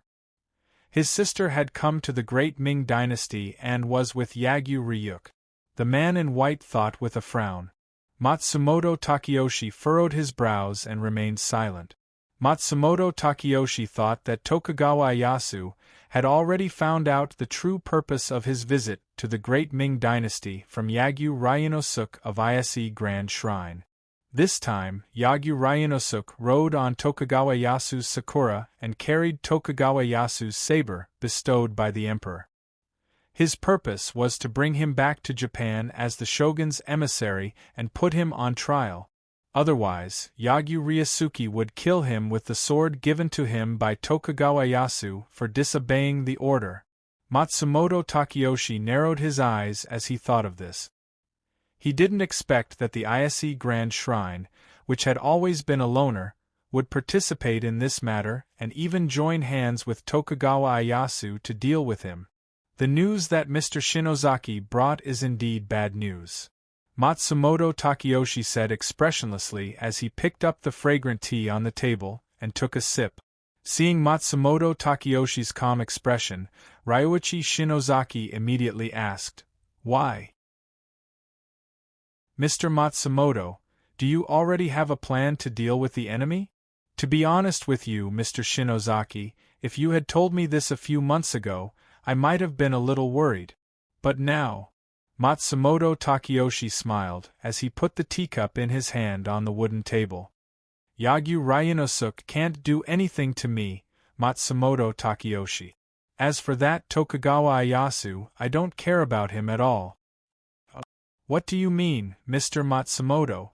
Shinozaki Ryuichi asked. "To be honest with you, Mr. Shinozaki, a few months ago, I mobilized 13 masters from Japan to the Great Ming Dynasty. These 13 are all top-notch masters in Japan," Matsumoto Takeyoshi said with a smile. 13 masters? Shinozaki Ryuichi laughed. "As far as I know, ever since Yagyu Ryunosuke was born, he has never been defeated. Countless demons have died under his black dragon sword. I've never heard of anyone who could escape from his sword. I've heard of the 13 masters that Mr. Matsumoto mentioned. Although they're all top-notch masters, they're nothing compared to Yagyu Ryunosuke, the reincarnation of the Black Dragon. Forgive me for being blunt, but aside from Yamada-kun, no one can take Yagyu Ryunosuke's Black Dragon sword." Shingo Yamada, who was dressed in white, looked up at Shinozaki Ryuichi without saying a word. "Mr. Shinozaki, you're wrong," Matsumoto Takeyoshi said with a smile. "Mr. Yamada isn't the only one who can fight against Yagyu Ryunosuke." Shinozaki Ryuichi's interest was piqued when he heard Matsumoto Takeyoshi's words. "Aside from Yamada-kun, who else can Mr. Matsumoto send out?" "Mr. Shinozaki, you might not know this, but I've recently acquired a trump card," Matsumoto Takeyoshi said with a mysterious smile. "This trump card will come in handy when dealing with Yagyu Ryunosuke." "Trump card?" Shinozaki Ryuichi's eyes lit up. "What trump card?" As far as he knew, the person with the highest cultivation level around Matsumoto Takeyoshi was the man in white, Shingo Yamada. Aside from him, he couldn't think of any other master Matsumoto Takeyoshi had. "Yi Fan," Matsumoto Takeyoshi said with a smile as he looked at Shinozaki Ryuichi. "What? Yi Fan?" Matsumoto Takeyoshi's words made Shinozaki Ryuichi's pupils contract instantly. This name was already famous among the 10 guards of the 9 monsters. It was like thunder to the ears. Being able to force the heaven-defying Dai Tengu out of the Jadeite throne, he was the first person in 1,000 years. Now that he heard that the Yi Fan that God Seitian was worried about was working for Matsumoto Takeyoshi, how could he not be shocked? Matsumoto Takeyoshi nodded with a smile. "He's working for you now?" Shinozaki Ryuichi asked in a shocked voice. His voice was filled with disbelief. "That's right, he is already my right-hand man," Matsumoto Takeyoshi said with a smile. Shinozaki Ryuichi's reaction was within his expectations. The person that Seitian wanted to kill was actually working for him. If it was anyone else, they would be surprised. After hearing Matsumoto Takeyoshi's words, Shinozaki Ryuichi's expression under the mask changed, and he was stunned. What kind of evil technique did Matsumoto Takeyoshi use to make Yi Fan that even Dai Tengu couldn't kill obediently work for him? This was something that he could not understand no matter how he thought about it. Matsumoto Takeyoshi revealed a smile and told Shinozaki Ryuichi everything. I ask Mr. Shinozaki to tell great god Sietian that Yi Fan is now working for me, so he doesn't need to worry. After Matsumoto Takeyoshi finished speaking, he said this to Shinozaki Ryuichi with a smile. Keeping this tiger by your side, isn't Mr. Matsumoto afraid of raising a tiger? After hearing everything, Shinozaki Ryuichi narrowed his eyes as he asked Matsumoto Takeyoshi. Isn't it better to have a tiger working for me than to be bitten by a tiger? Matsumoto Takeyoshi played with the white porcelain teacup in his hand as he said with a smile, now that the black dragon Yagyu Ryuk has come to cause trouble for me, I can use the tiger Yi Fan. Can you guarantee that Yi Fan will win against Yagyu Ryuk? Shinozaki Ryuichi asked with a frown. No matter who wins or loses, it will be a good thing for me. Matsumoto Takeyoshi said this while putting the teacup to his lips and taking a sip of the fragrant tea. Why do you say that? Shinozaki Ryuichi narrowed his eyes and asked. Mr. Shinozaki, you're really muddle-headed. Both of them will be a thorn in our side in the future, so we have to get rid of them as soon as possible. Matsumoto Takeyoshi said with a smile. In this fierce battle, one of them will be injured. If Long Jijia is killed by Yi Fan, Tensho will have one less tiger general. If Yi Fan is killed by Long Jijia, great god Sietian will have one less problem. If both of them are seriously injured, it'll be even better. At that time, we'll gather all our forces to catch both of them in one fell swoop, leaving no one alive. For us, this deal can be said to be a win-win situation. Shinozaki Ryuichi's heart skipped a beat as his blue eyes lit up. What a good move to sit on top of the mountain and watch the tigers fight. What a good move to benefit the fishermen when the sandpiper and the clam fight. Matsumoto Takeyoshi was indeed someone who could achieve great things. He was cunning and ruthless. Mr. Matsumoto, you're really resourceful to be able to come up with such a brilliant plan. Shinozaki Ryuichi said. If we can get rid of both of them, great god Sietian will be very happy. Mr. Shinozaki, please tell great god Sietian that Matsumoto will do his best to help him. Matsumoto Takeyoshi said to Shinozaki Ryuichi.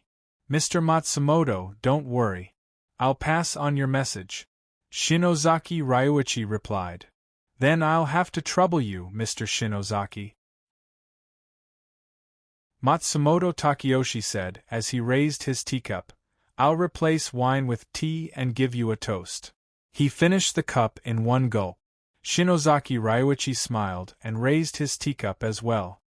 He covered it with his long sleeve and drank the fragrant tea.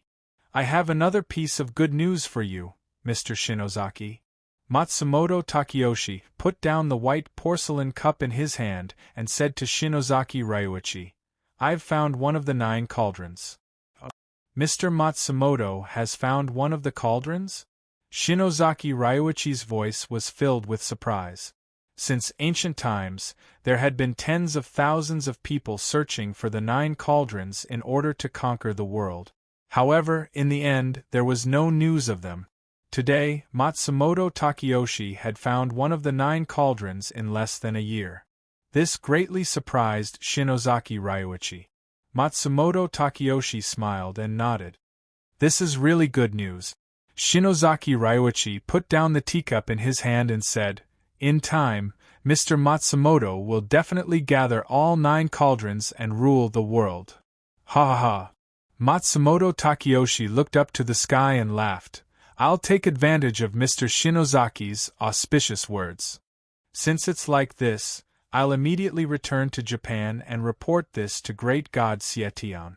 Shinozaki Ryuichi stood up and said, Then I won't send you off. Matsumoto Takeyoshi stood up and smiled. Mr. Shinozaki, when you come again, don't forget the chessboard you promised me.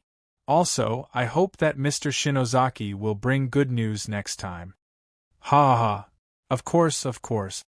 Shinozaki Ryuichi smiled and flicked his sleeve. With a swish, he instantly disappeared. After Shinozaki Ryuichi left, the smile on Matsumoto Takeyoshi's face instantly disappeared. Mister, should we summon the 13 people back first? the green-clothed man asked Matsumoto Takeyoshi. Since Yagyu Ryuichi had come to the great Ming dynasty to capture Matsumoto Takeyoshi, they had to be fully prepared. In terms of one-on-one combat, the 13 people might not be Yagyu Ryuichi's match.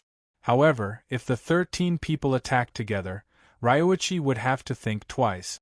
Now that the white-clothed man was the only master on the battleship and he was heavily injured, he had to think about Matsumoto Takeyoshi's safety.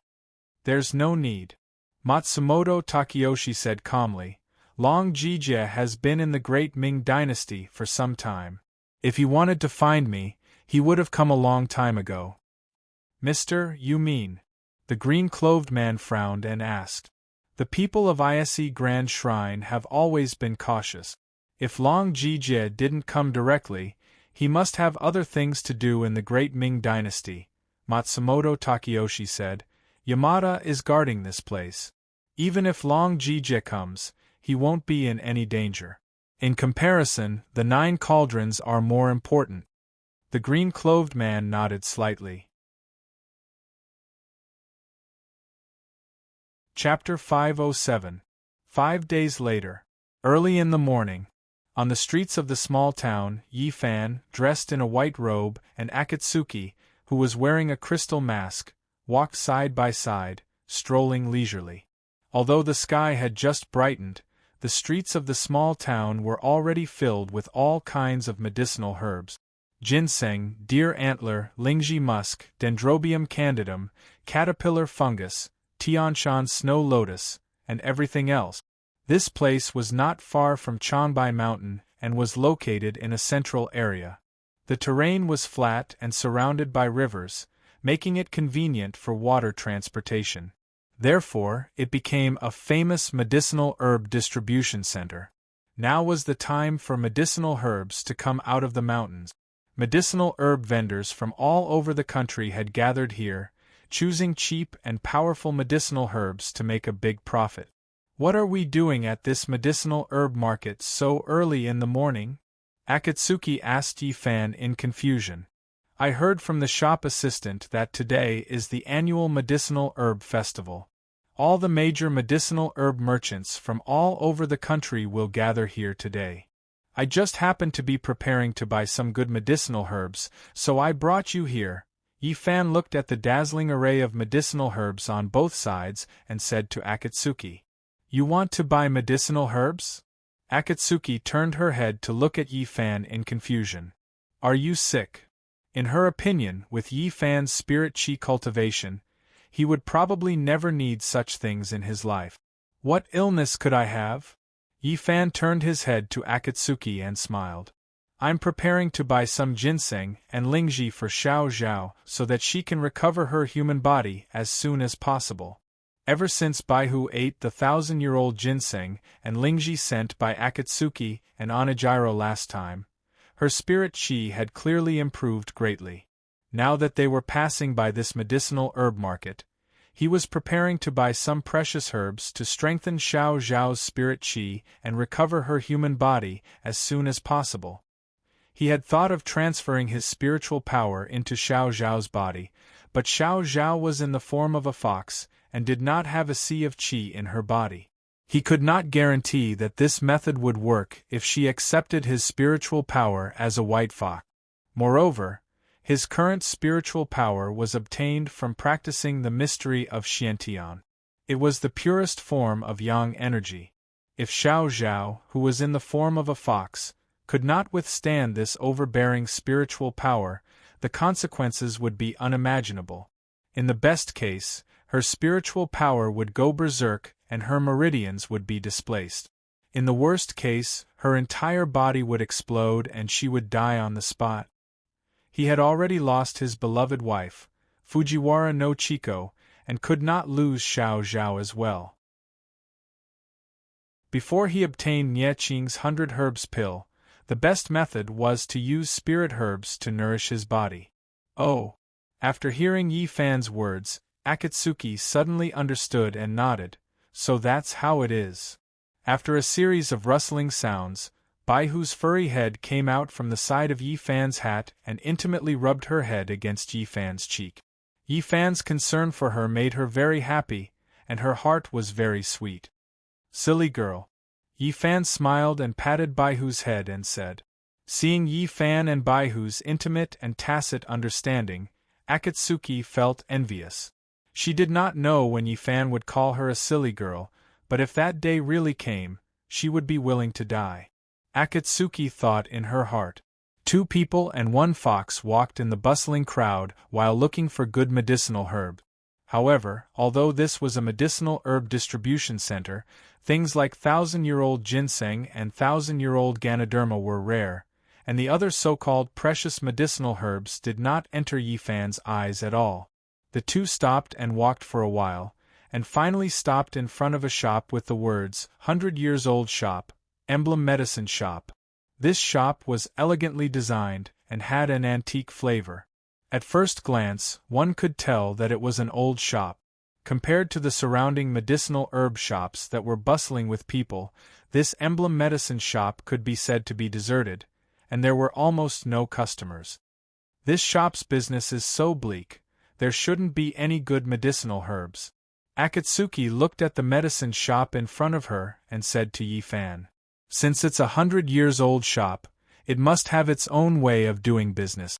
Let's go in and take a look. Yi Fan said to Akatsuki. Okay. Akatsuki nodded. She had already formed a habit of doing whatever Yi Fan told her to do. Yi Fan lifted his leg and stepped into the medicine shop, and Akatsuki followed closely behind.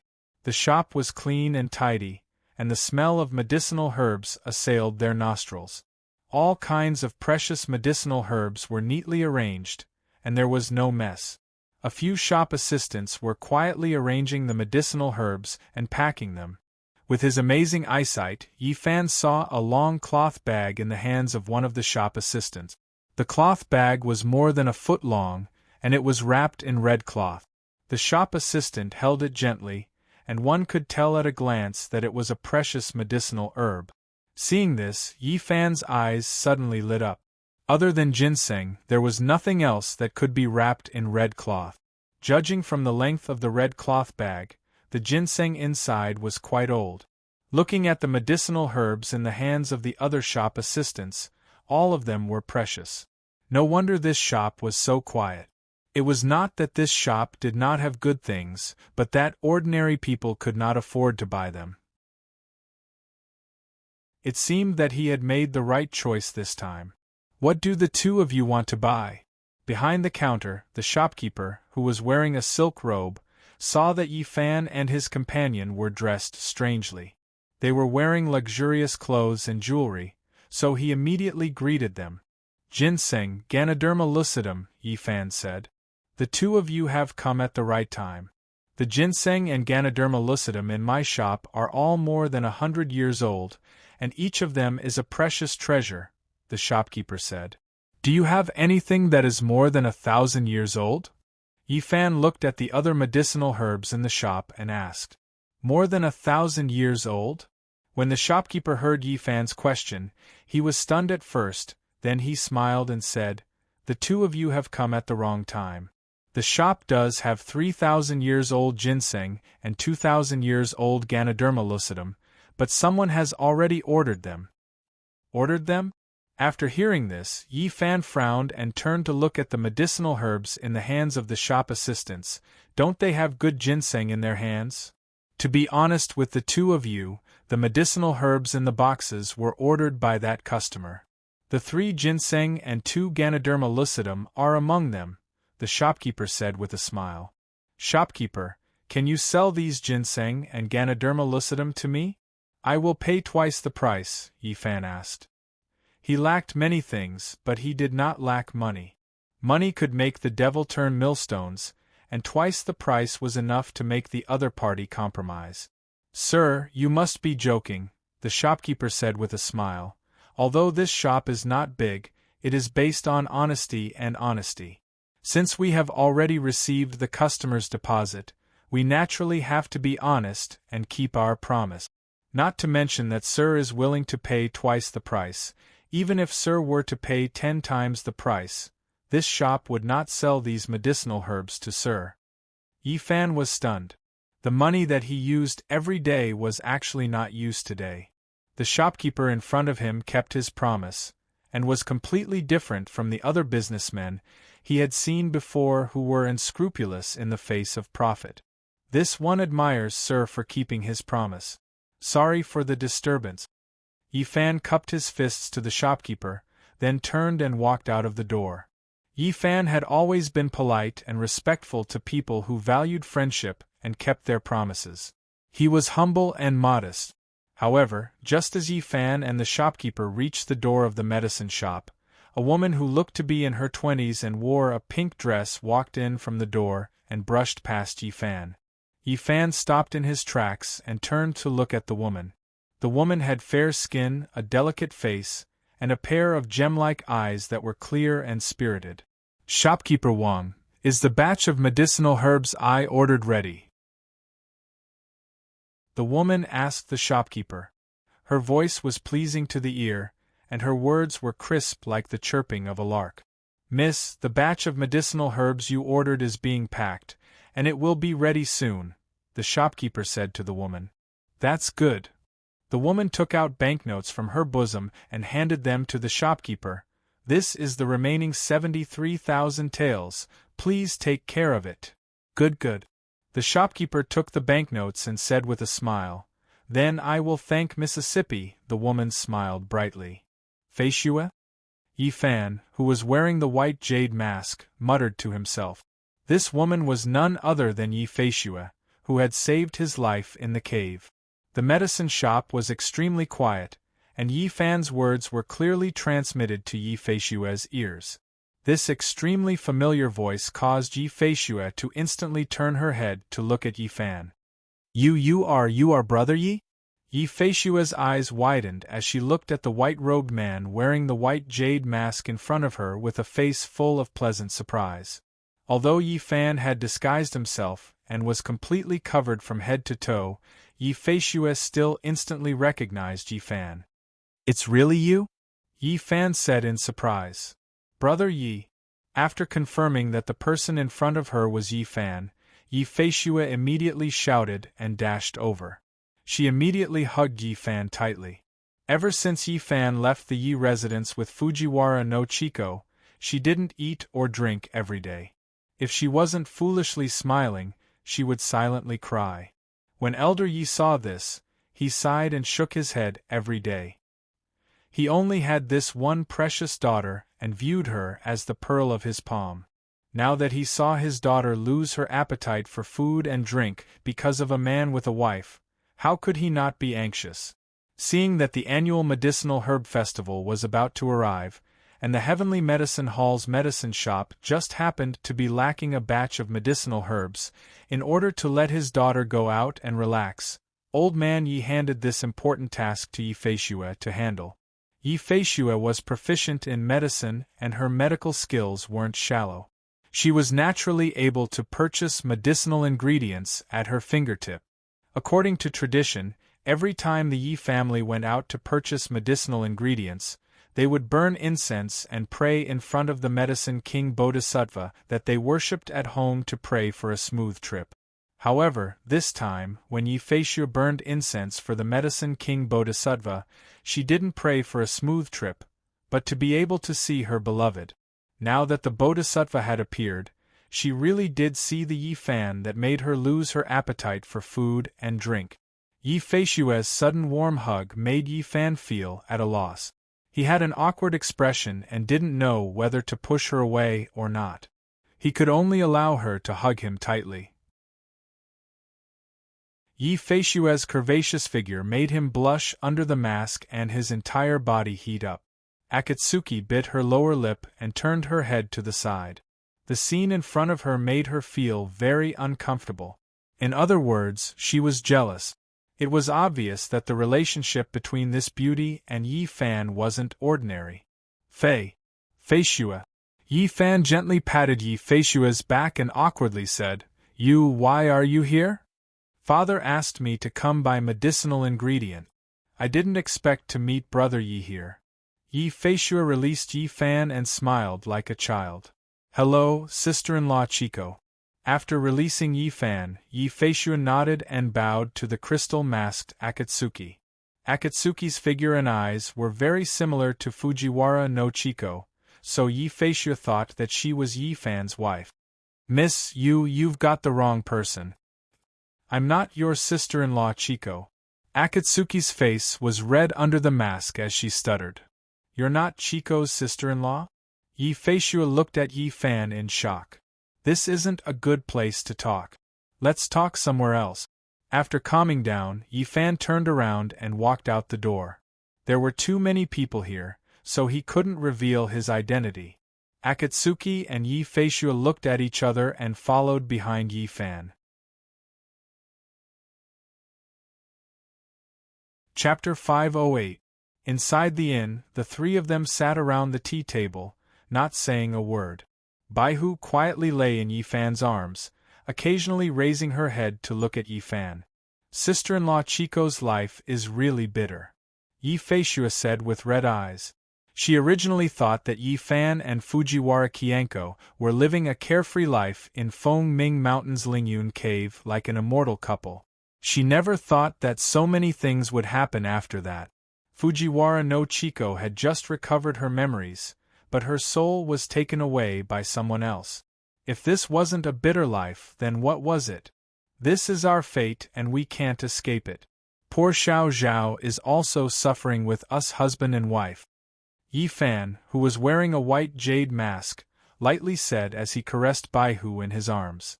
Baihu licked Yi Fan's palm, then obediently rested her head on Yi Fan's lap. Can we save sister-in-law Chico if we find the 9 cauldrons? Yi Feishua asked with a choked voice. Yi Fan nodded. I'll go back and tell father about this, and let Tian-E Hall help brother Yi find the 9 cauldrons. Yi Feishua looked at Yi Fan's head of silver hair with heartache, and said while wiping her tears. She was very worried about Fujiwara no Chico's safety, but her heart ached even more for Yi Fan. The last time they parted, Yi Fan still had a head of black hair, and a smile in his eyes. Now, only a few months had passed, and Yi Fan's hair had turned white. His eyes were filled with grief, and he was getting thinner day by day. This man had suffered too much. If it wasn't for his wife's love supporting him, this man would have already collapsed. Other than you, no one else can know about this. Yi Fan said to Yi Feishua, if you really want to help brother Yi, then keep this secret for brother Yi. Yi Feishua bit her lower lip and lightly nodded. Although she didn't know why Yi Fan was doing this, she was smart enough to sense the seriousness of this matter. With Yi Fan's current cultivation, the imperial court couldn't do anything to him. In other words, there was no need for him to disguise himself. But now Yi Fan was wearing a white Japanese robe and a white jade mask. His entire body was covered. It was obvious that Yi Fan was currently in a very dangerous situation. Otherwise, he would not be so cautious. As for Yu Hongji, Yi Feishua's sharp woman's intuition told her that something was off. Obviously, this woman had also fallen in love with Yi Fan. When she hugged Yi Fan, this woman clearly felt uncomfortable. Although she was wearing a crystal mask, there was still a hint of jealousy in her eyes. In addition, when this woman looked at Yi Fan, her eyes were always filled with tenderness and love. It was almost the same as the way Fujiwara no Chico looked at Yi Fan. At the same time, Akatsuki was also trying to guess Yi Feishua. Yi Feishua Buffon. Was their names a coincidence or was there something else? This woman had clearly fallen in love with Yi Fan. When Yi Fan introduced Yi Feishua to her, this woman kept sizing her up. Her eyes were vigilant and filled with jealousy. With Yi Fan's intelligence, he shouldn't be unaware of Yi Feishua's love for him. This matter was very complicated, but it wasn't good for her to ask. She could only keep her thoughts to herself. As Akatsuki was thinking, she raised her head and glanced at Yi Feishua. At the same time, Yi Feishua was also looking at Akatsuki. The two pairs of beautiful eyes met and then instantly looked away. Let's not talk about me. Let's talk about you. Yi Fan took out 3 inverted porcelain cups from the tea tray on the table. Then, he poured tea into the cups. You're a girl. Why didn't you stay at home with Senior Yi? Why did you come all the way here? Didn't I tell you already? My father told me to come here to buy medicinal ingredient. Yi Feishua said to Yi Fan. This place is more than 1,000 miles away from the Yi residence. You're a girl. Aren't you afraid that Senior Yi will be worried if you go out alone with so many banknotes? As Yi Fan spoke, he put down the teapot and handed one of the cups to Yi Feishua. Then, he pushed the other cup in front of Akatsuki. Such a simple and ordinary action immediately made Akatsuki jealous. Yi Fan gave it to Yi Feishua first, not her. Although she felt that she was making a big fuss over nothing, she still felt uncomfortable. Perhaps this was the nature of women. They were petty and didn't want to give an inch. It seemed that she had already fallen for him and was starting to fight with jealousy. As Akatsuki thought of this, she bitterly smiled in her heart. If I stayed at home, father would be even more worried. It would be better to let me out to get some fresh air so that I won't make him angry at home. As Yi Feishua spoke, she took the fragrant tea from Yi Fan and took a small sip. At the same time, she glanced at Akatsuki. She also noticed Yi Fan's action. This made her feel very happy. How is Senior Yi? Is his body well? As Yi Fan spoke, he picked up the teacup and took a sip. My father is in good health. Besides being a little busy, everything is fine. Yi Feishua smiled. Yi Fan put down the teacup and asked Yi Feishua, as far as I know, Tian Yi Hall has always grown its own medicinal ingredients and rarely goes out to purchase them. How did they suddenly get such a large batch of high-quality medicinal ingredients this time? For some reason, the imperial court has suddenly begun to stockpile medicinal ingredients in large quantities. This has caused the price of medicinal ingredients near the capital to rise. Yi Feishua said to Yi Fan, this time, Tian Yi Hall wants to take advantage of the fact that the price of medicinal ingredients has not risen to prepare a large batch. The imperial court has begun to stockpile medicinal ingredients? Yi Fan immediately asked in response to Yi Feishua's words. Yes. Yi Feishua replied, I heard that the imperial court has already sent many imperial physicians to various places to purchase medicinal ingredients. I wonder if there will be anyone from the imperial court at this medicinal ingredient festival. When Yi Fan heard this, his expression changed slightly and he frowned. As far as he knew, the medicinal ingredients in the imperial court were all tributes from various places. There was no need for the imperial court to personally purchase them. Usually, they would only stockpile large amounts of medicinal ingredients during major epidemics or wars. He had not heard of any epidemics occurring there. Could it be that the imperial court was about to go to war with foreign countries?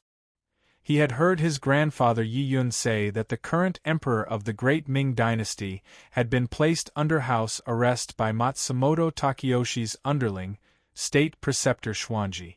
Now that the imperial court had begun to purchase medicinal ingredients in large quantities, could it be related to Matsumoto Takeyoshi? When did this happen? Yi Fan frowned and asked Yi Feishua. 5 days ago I heard from my father. What happened? Yi Feishua saw that Yi Fan's expression was not right and asked. If my guess is correct, the imperial court may be going to war soon. Yi Fan took a sip of tea and said with a serious expression. War? What war? Yi Feishua stared with large blinking eyes, her face full of surprise. As far as I know, the imperial court will only stockpile medicinal ingredients during major epidemics or wars, Yi Fan explained. Currently, there are no major epidemics in various places. If the imperial court is not preparing for war, then what is it for? You mean to say that the Great Ming dynasty is about to go to war? Akatsuki was shocked by Yi Fan's words. Yi Fan slowly nodded. Who are they going to war with? Akatsuki asked. I don't know. Yi Fan shook his head. No wonder. Yi Feishua said thoughtfully. No wonder what? Yi Fan turned to look at Yi Feishue and asked. On the way here, I saw many soldiers gathering at the border. Yi Feishue frowned. Is it really as Brother Yi said and the imperial court is preparing for war? Which border did you see those soldiers gathering at? Yi Fan asked. They are all moving to the north. I don't know which border, Yi Feishue replied. Yi Fan's heart trembled when he heard this. North, in the direction of the Mongolian Empire, the place where his clansmen lived. He was suddenly worried about his father Yi Kong, grandfather Yi Yun, and uncle Yi Qin.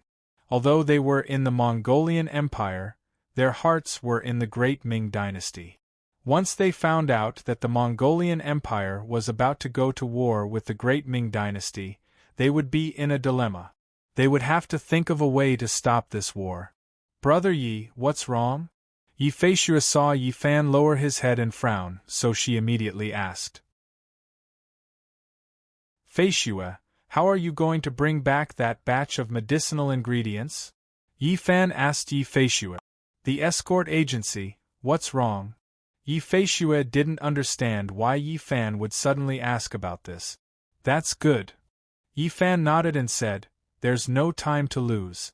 I'll send you back to the Yi residence now and gather some information in the capital. You want to send me back? Yi Feishue's eyes lit up when she heard that Yi Fan wanted to send her back.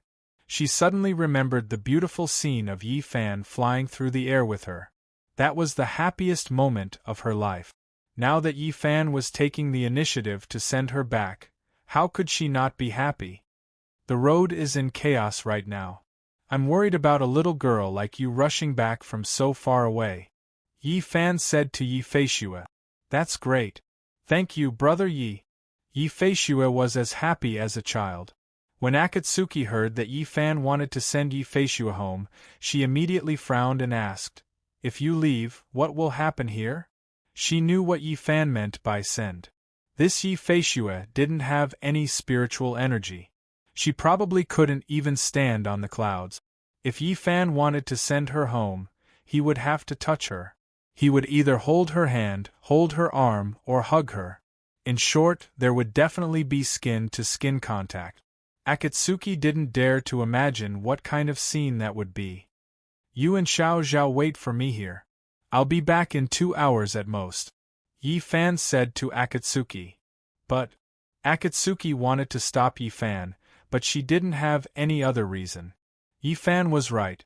It was not safe for this Yi Feishue to travel thousands of miles back to the capital. Don't worry, I'll be back soon. Yi Fan patted Baihu in his arms and said. Baihu affectionately rubbed its head against Yi Fan and then jumped from his arms into Akatsuki's arms. It had always obeyed Yi Fan's every command and had never complained at all. Then be careful on your way back. Akatsuki, who was holding Baihu, saw that she couldn't stop Yi Fan and could only agree. Yi Fan nodded. Elder sister Yu, if you have the chance, come to the capital to play. Yi Feishue said to Akatsuki. If I have the chance, I'll definitely go.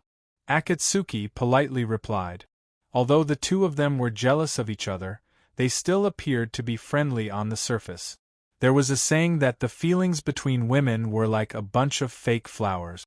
Although it looked fake, it would never wither. Chapter 509. High up in the sky, Yi Fan stepped on the auspicious clouds and flew at lightning speed in the direction of the capital. Yi Feishue was lying on Yi Fan's back with an excited expression. She listened to the sound of the wind as she watched the mountains, rivers, and earth quickly pass by under her feet. The last time Yi Fan brought her home, the two of them were still under the clouds. Now that they hadn't seen each other for a few months, Yi Fan's cultivation had already reached such a realm. He could already soar through the clouds like the legendary immortals. Are you cold? Yi Fan turned his head and asked Yi Feishue, who was lying on his back, as he urged the auspicious clouds beneath his feet.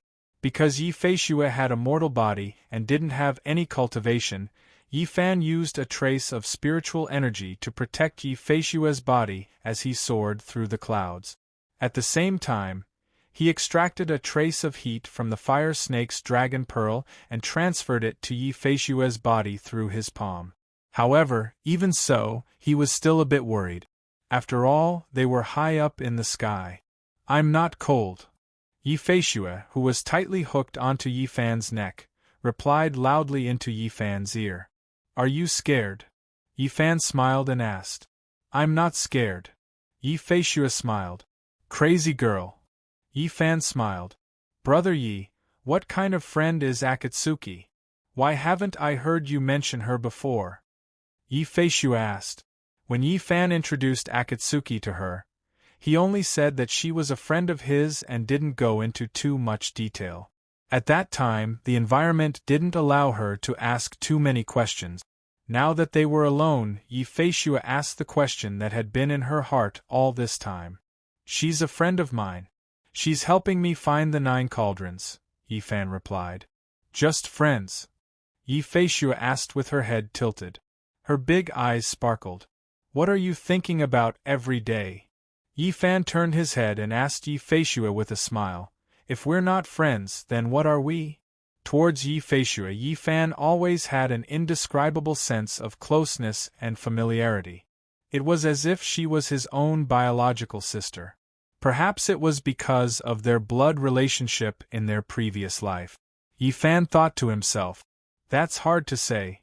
Lying on Yi Fan's shoulder, Yi Feishue pouted and said, From the way she looks at you, I can tell that she likes you. Don't talk nonsense. Yi Fan's heart skipped a beat as he spoke.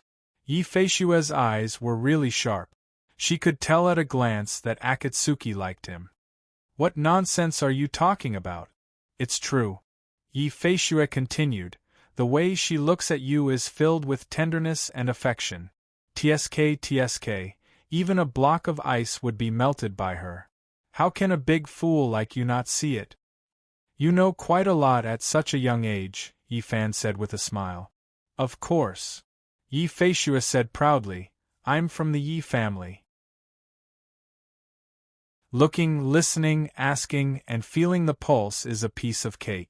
I can guess the other person's illness with just a glance. We're not patients. What can you tell? Yi Fan laughed. Who says the two of you aren't sick? Yi Feishue retorted. I think the two of you are quite sick. What kind of illness do we have? Yi Fan asked with a smile. Lovesickness. Yi Feishue covered her mouth and laughed. Yi Fan smiled but didn't comment. Did you really not see it, or are you pretending not to see it? Yi Feishue asked when she saw Yi Fan smiling without saying anything. What do you think? Yi Fan didn't answer Yi Feishue directly. Instead, he asked a question of his own. Oh. Yi Feishue suddenly realized. So you already knew how she felt about you. If I couldn't see that, then wouldn't I really be a fool? Yi Fan laughed. So you're saying that you've been pretending all this time? Yi Feishue asked Yi Fan. What else could I do? Yi Fan replied with a smile. Haven't you considered taking a concubine? Yi Feishue asked Yi Fan with a mischievous smile. If you keep talking nonsense, do you believe that I won't throw you down? Yi Fan said as his body suddenly swayed. Yi Feishue screamed as her expression changed when Yi Fan swayed. You're so bad. Yi Feishue's face turned pale, and she used her fist to hit Yi Fan's shoulder. You're already so old, yet you're still acting so crazy. Be careful that you won't be able to get married in the future. Yi Fan turned around and glanced at Yi Feishue with a smile. There are plenty of people chasing after me. Yi Feishue said arrogantly, It's just that I don't care for them. Alright, when I see Senior Yi in a bit, I'll ask him to find you a good family to marry into, Yi Fan teased Yi Feishue. You wouldn't dare. Yi Feishue said with wide eyes. What? You don't want to get married? Yi Fan asked with a smile. I don't want to get married. Yi Feishue curled her lips. You're at the age where you're experiencing the first awakening of love. Why wouldn't you want to get married? Yi Fan continued to tease Yi Feishue. None of your business. Yi Feishue glared at Yi Fan and said in annoyance. Tell Brother Yi what you're looking for. When Brother Yi is looking for the 9 cauldrons, he'll help you find one, Yi Fan said to Yi Feishue with a smile. No way. Yi Feishue said in annoyance, you won't be able to find what I want. Yi Fan turned to look at Yi Feishue with a smile. What kind of brother-in-law do you want to find for me? Tell me.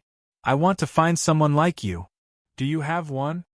Yi Feishue, who was lying on Yi Fan's back, suddenly said this. Yi Fan was stunned at first, then he smiled. What are you smiling about? Yi Feishue asked with a red face. She finally mustered up the courage to say this. No matter how stupid Yi Fan was, he could understand her feelings. Why would you look for someone like me? Didn't you say I was a big idiot? Yi Fan said calmly. He already knew about Yi Feishue's feelings for him. He just pretended not to know. I like big idiots. Yi Feishue gently leaned her head against Yi Fan's back and stubbornly said, I like them. Silly girl, Brother Yi understands what you're thinking. However, Brother Yi already has someone in his heart. I've let you down. Yi Fan got straight to the point. This time Yi Feishue, who was lying on Yi Fan's back, didn't make a sound. Her hands tightly wrapped around Yi Fan's neck. 2 streams of hot tears flowed down, wetting Yi Fan's white robe. Yi Fan felt Yi Feishue's sobs, but he didn't open his mouth to comfort her. At this time, crying wasn't a bad thing. Yi Feishue tightly bit her lower lip. She trembled and silently cried, not allowing herself to make a sound. There's no one here. If you want to cry, then cry. Don't hold it in. Yi Fan calmly said. Wah. Yi Fan's words made Yi Feishue unable to control her emotions. She loudly cried. Yi Fan's eyes were red. He silently looked forward and didn't say anything. Rejecting Yi Feishue wasn't good for him, even though he only had Fujiwara no Chiko in his heart. Yi Feishue cried for an entire half an incense stick's worth of time. In reality, she already knew that Yi Fan only had his wife, Fujiwara no Chiko, in his heart. But when Yi Fan directly said this to her, she still couldn't bear it. Finished crying? Yi Fan turned his head to look at Yi Feishue, whose eyes were swollen like peaches. He pretended to be relaxed as he asked. Yi Feishue sobbed and nodded her head. Calm down. I'll tell you a secret, Yi Fan said as he turned his head. What? Secret? Yi Feishue sobbed as she asked Yi Fan. Didn't you tell me before that your ancestor was called Bufanyi? He saw through the world of mortals in his teens and became a monk. After that, he disappeared without a trace? Yi Fan calmly asked as he activated the auspicious clouds beneath his feet. Yes, what's wrong? Yi Feishue used her sleeve to wipe her tears. She stopped crying and asked Yi Fan. I'll tell you the truth. I am the reincarnation of your ancestor, Yi Fan said as he turned his head to look at Yi Feishue. What? What did you say? Yi Feishue's mind went blank for a moment. You are Bufan Ye's reincarnation. Reincarnation? Do you still remember the crescent moon birthmark on my back? Yi Fan asked Yi Feishue. Yi Feishue nodded. The last time she treated Yi Fan in the cave, she saw the crescent moon birthmark on Yi Fan's back with her own eyes. You also said that your ancestor's older brother also ran away from home and left without saying goodbye? Yi Fan continued to ask. Yi Feishue nodded her head again. She did say this to Yi Fan. Did you tell me the name of your ancestor's older brother? Yi Fan continued to ask. Yi Feishue shook her head. She remembered very clearly that she didn't say her ancestor's name. All right then, I'll tell you. In my previous life, I was your ancestor Bufanyi. Yi Fan said seriously to Yi Feishue, and the person who ran away from home was my older brother in my previous life, Yi Chiu. This sentence made Yi Feishue instantly flabbergasted. She was stunned. Yi Fan was absolutely right. Her ancestor's name was indeed Yi Chiu. Yi Fan, Bufanyi, the crescent moon birthmark, Yi Chiu's ancestor. All of these proved one thing. Yi Fan's previous life was indeed her ancestor, Bufan Yi. Do you believe me now? Yi Fan asked Yi Feishue with a smile. You really are Ancestor Ye's reincarnation? Yi Feishue asked in shock. Although the truth was right in front of her eyes, she still didn't dare to believe it. Why would I lie to you? Yi Fan turned his head with a smile. The reason why he told Yi Feishue this was to make Yi Feishue feel better. After all, they were related by blood in their previous lives. After Yi Feishue found out about this, perhaps it would make her feel less attached to him. Why didn't you tell me back then? Why did you have to tell me now? The exceptionally smart Yi Feishue guessed Yi Fan's intentions. Yi Fan was stumped by Yi Feishue's sudden question. He couldn't answer a single word. I don't care who your reincarnation is. I just know that you're my brother Yi. Yi Feishue leaned her head against Yi Fan's back again and said with red eyes. Yi Fan helplessly shook his head and bitterly smiled. Feelings really couldn't be forced.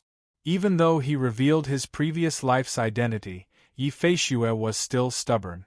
Did you tell Akatsuki what you just said to me?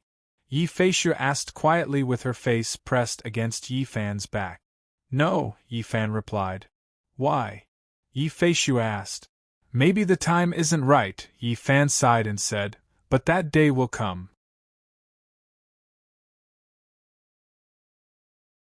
Chapter 510. Under Yi Fan's lightning-fast speed, the two of them arrived above the Yi residence in less than an incense's time. Hold on tight, we're going down. Yi Fan turned his head and said to Yi Feishue, who was on his back. N. Yi Feishue nodded her head and increased the strength of her hands. Shwa. Yi Fan instantly circulated the spiritual energy in his body and used an exceptional movement technique.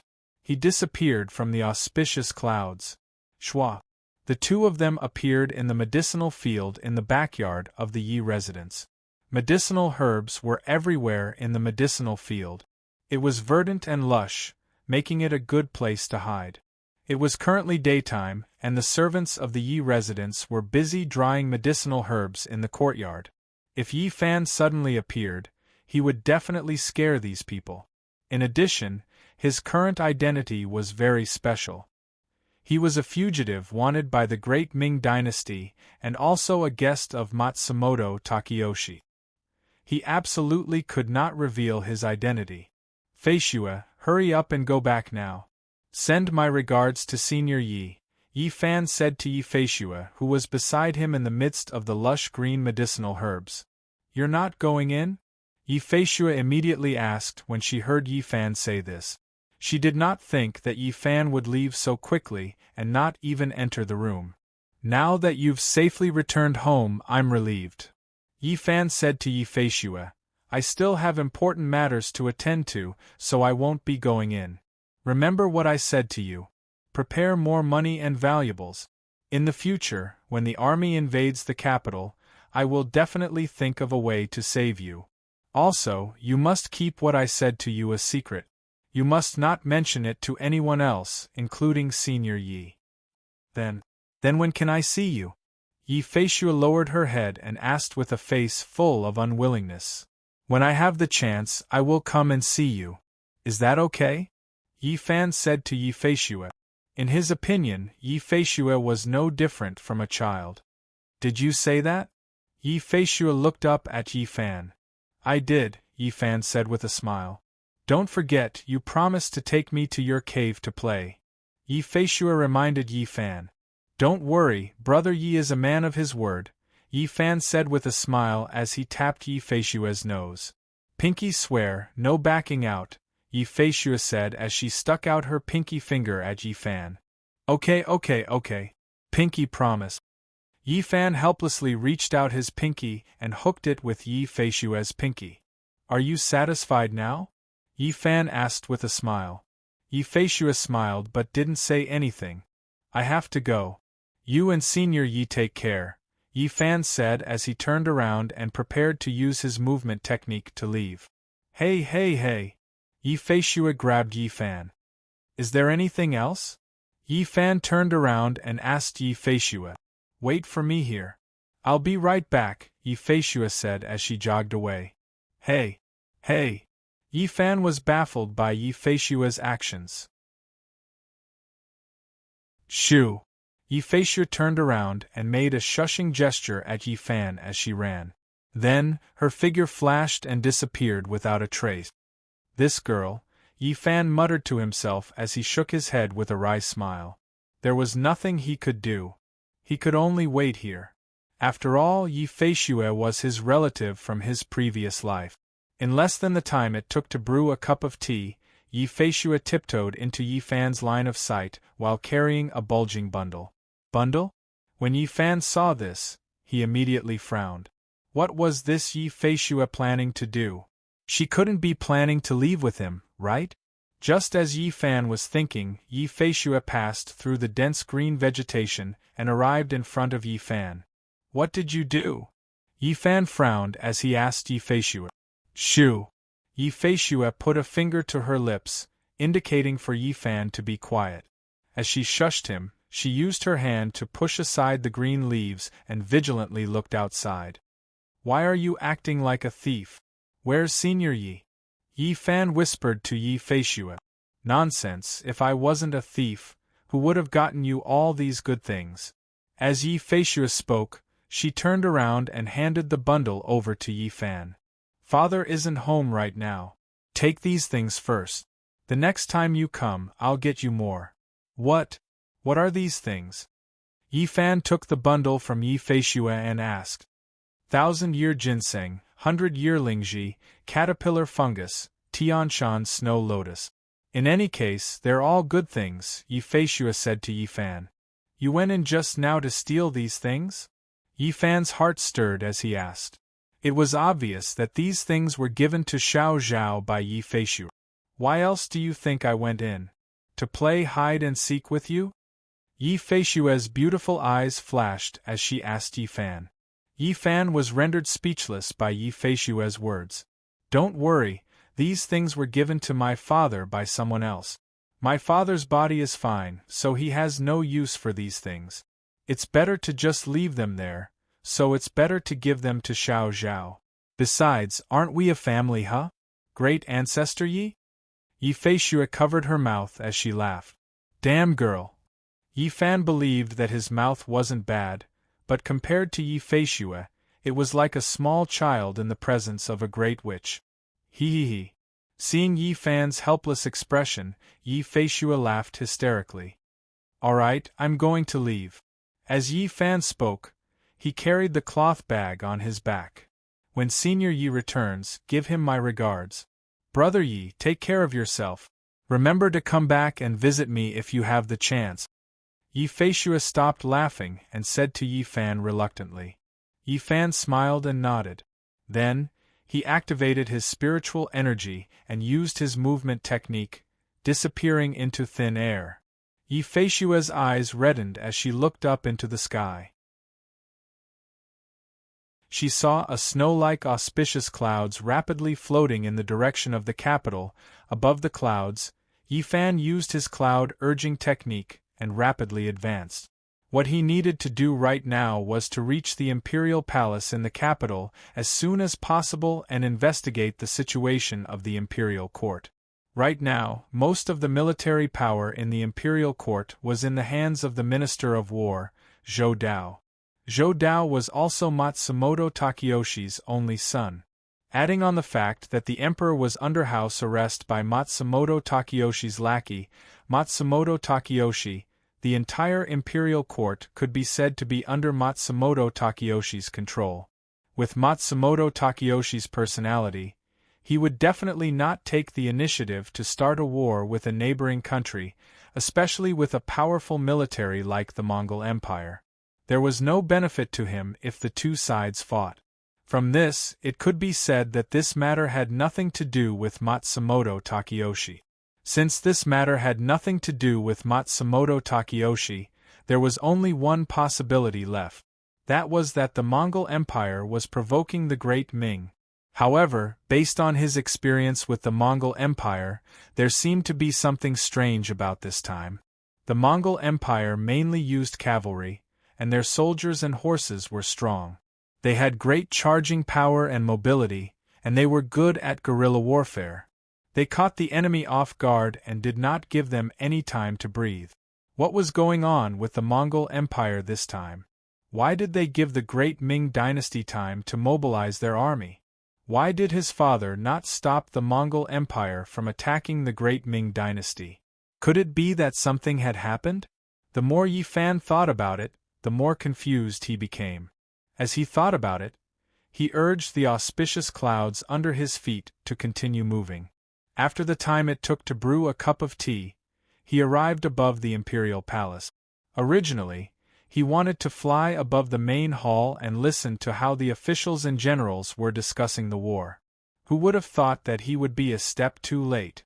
At this moment, the officials in their fancy court robes had already left and were whispering to each other as they walked out of the hall. Seeing this, Yi Fan frowned. He had really come at the wrong time this time. It seemed that he could only go to other places in the capital to gather information. Since the imperial court had already begun to mobilize their army, it was impossible for the people in the capital to not know about this. He wanted to walk around the streets of the capital. The people were sometimes more informed. Thinking of this, Yi Fan immediately moved the clouds and prepared to leave. Gather all the guests to the Crown Prince's palace for a meeting. Just as Yi Fan was about to move the auspicious clouds, a small voice came from the palace and entered Yi Fan's ears. Yes, this subordinate will go now. Another voice replied. When Yi Fan, who was on the auspicious clouds, heard this voice, he immediately turned around and looked down.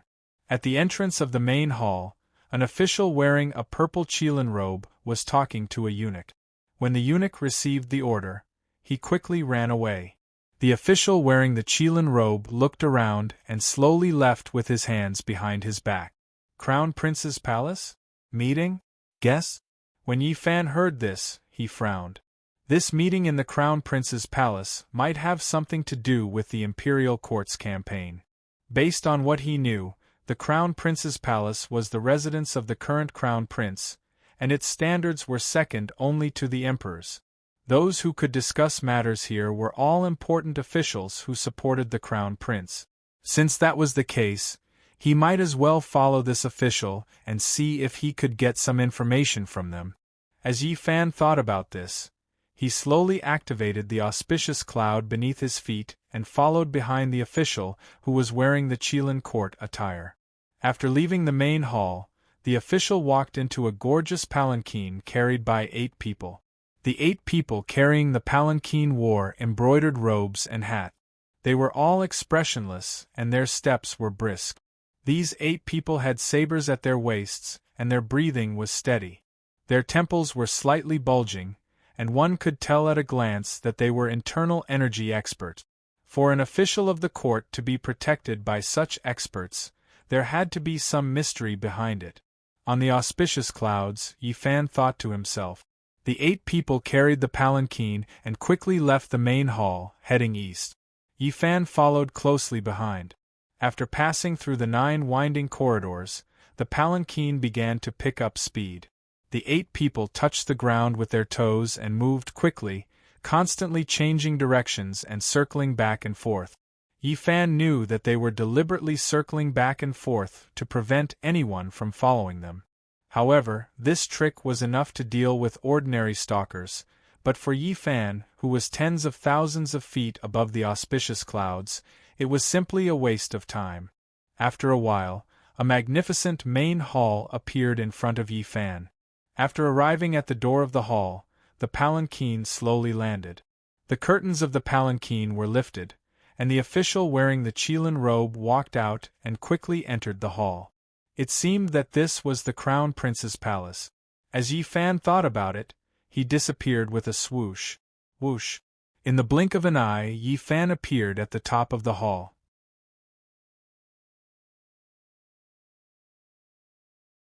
Chapter 511. In the dazzling Crown Prince Palace, more than a dozen people wearing splendid court robes were sitting on 2 rows of armchairs, whispering to each other about something. As the minister wearing a Chilean court robe walked into the hall, the dozen people immediately stopped talking, stood up, and saluted. "Greetings, lordly." Everyone saluted. "No need to be so courteous," the minister called lordly said as he waved his hand. "Thank you, lord." Everyone stood up. "Where is the crown prince?" The minister surnamedly looked at the empty golden throne and asked. "Lordly, we have already gone to inform him," one of the ministers respectfully said. "Good."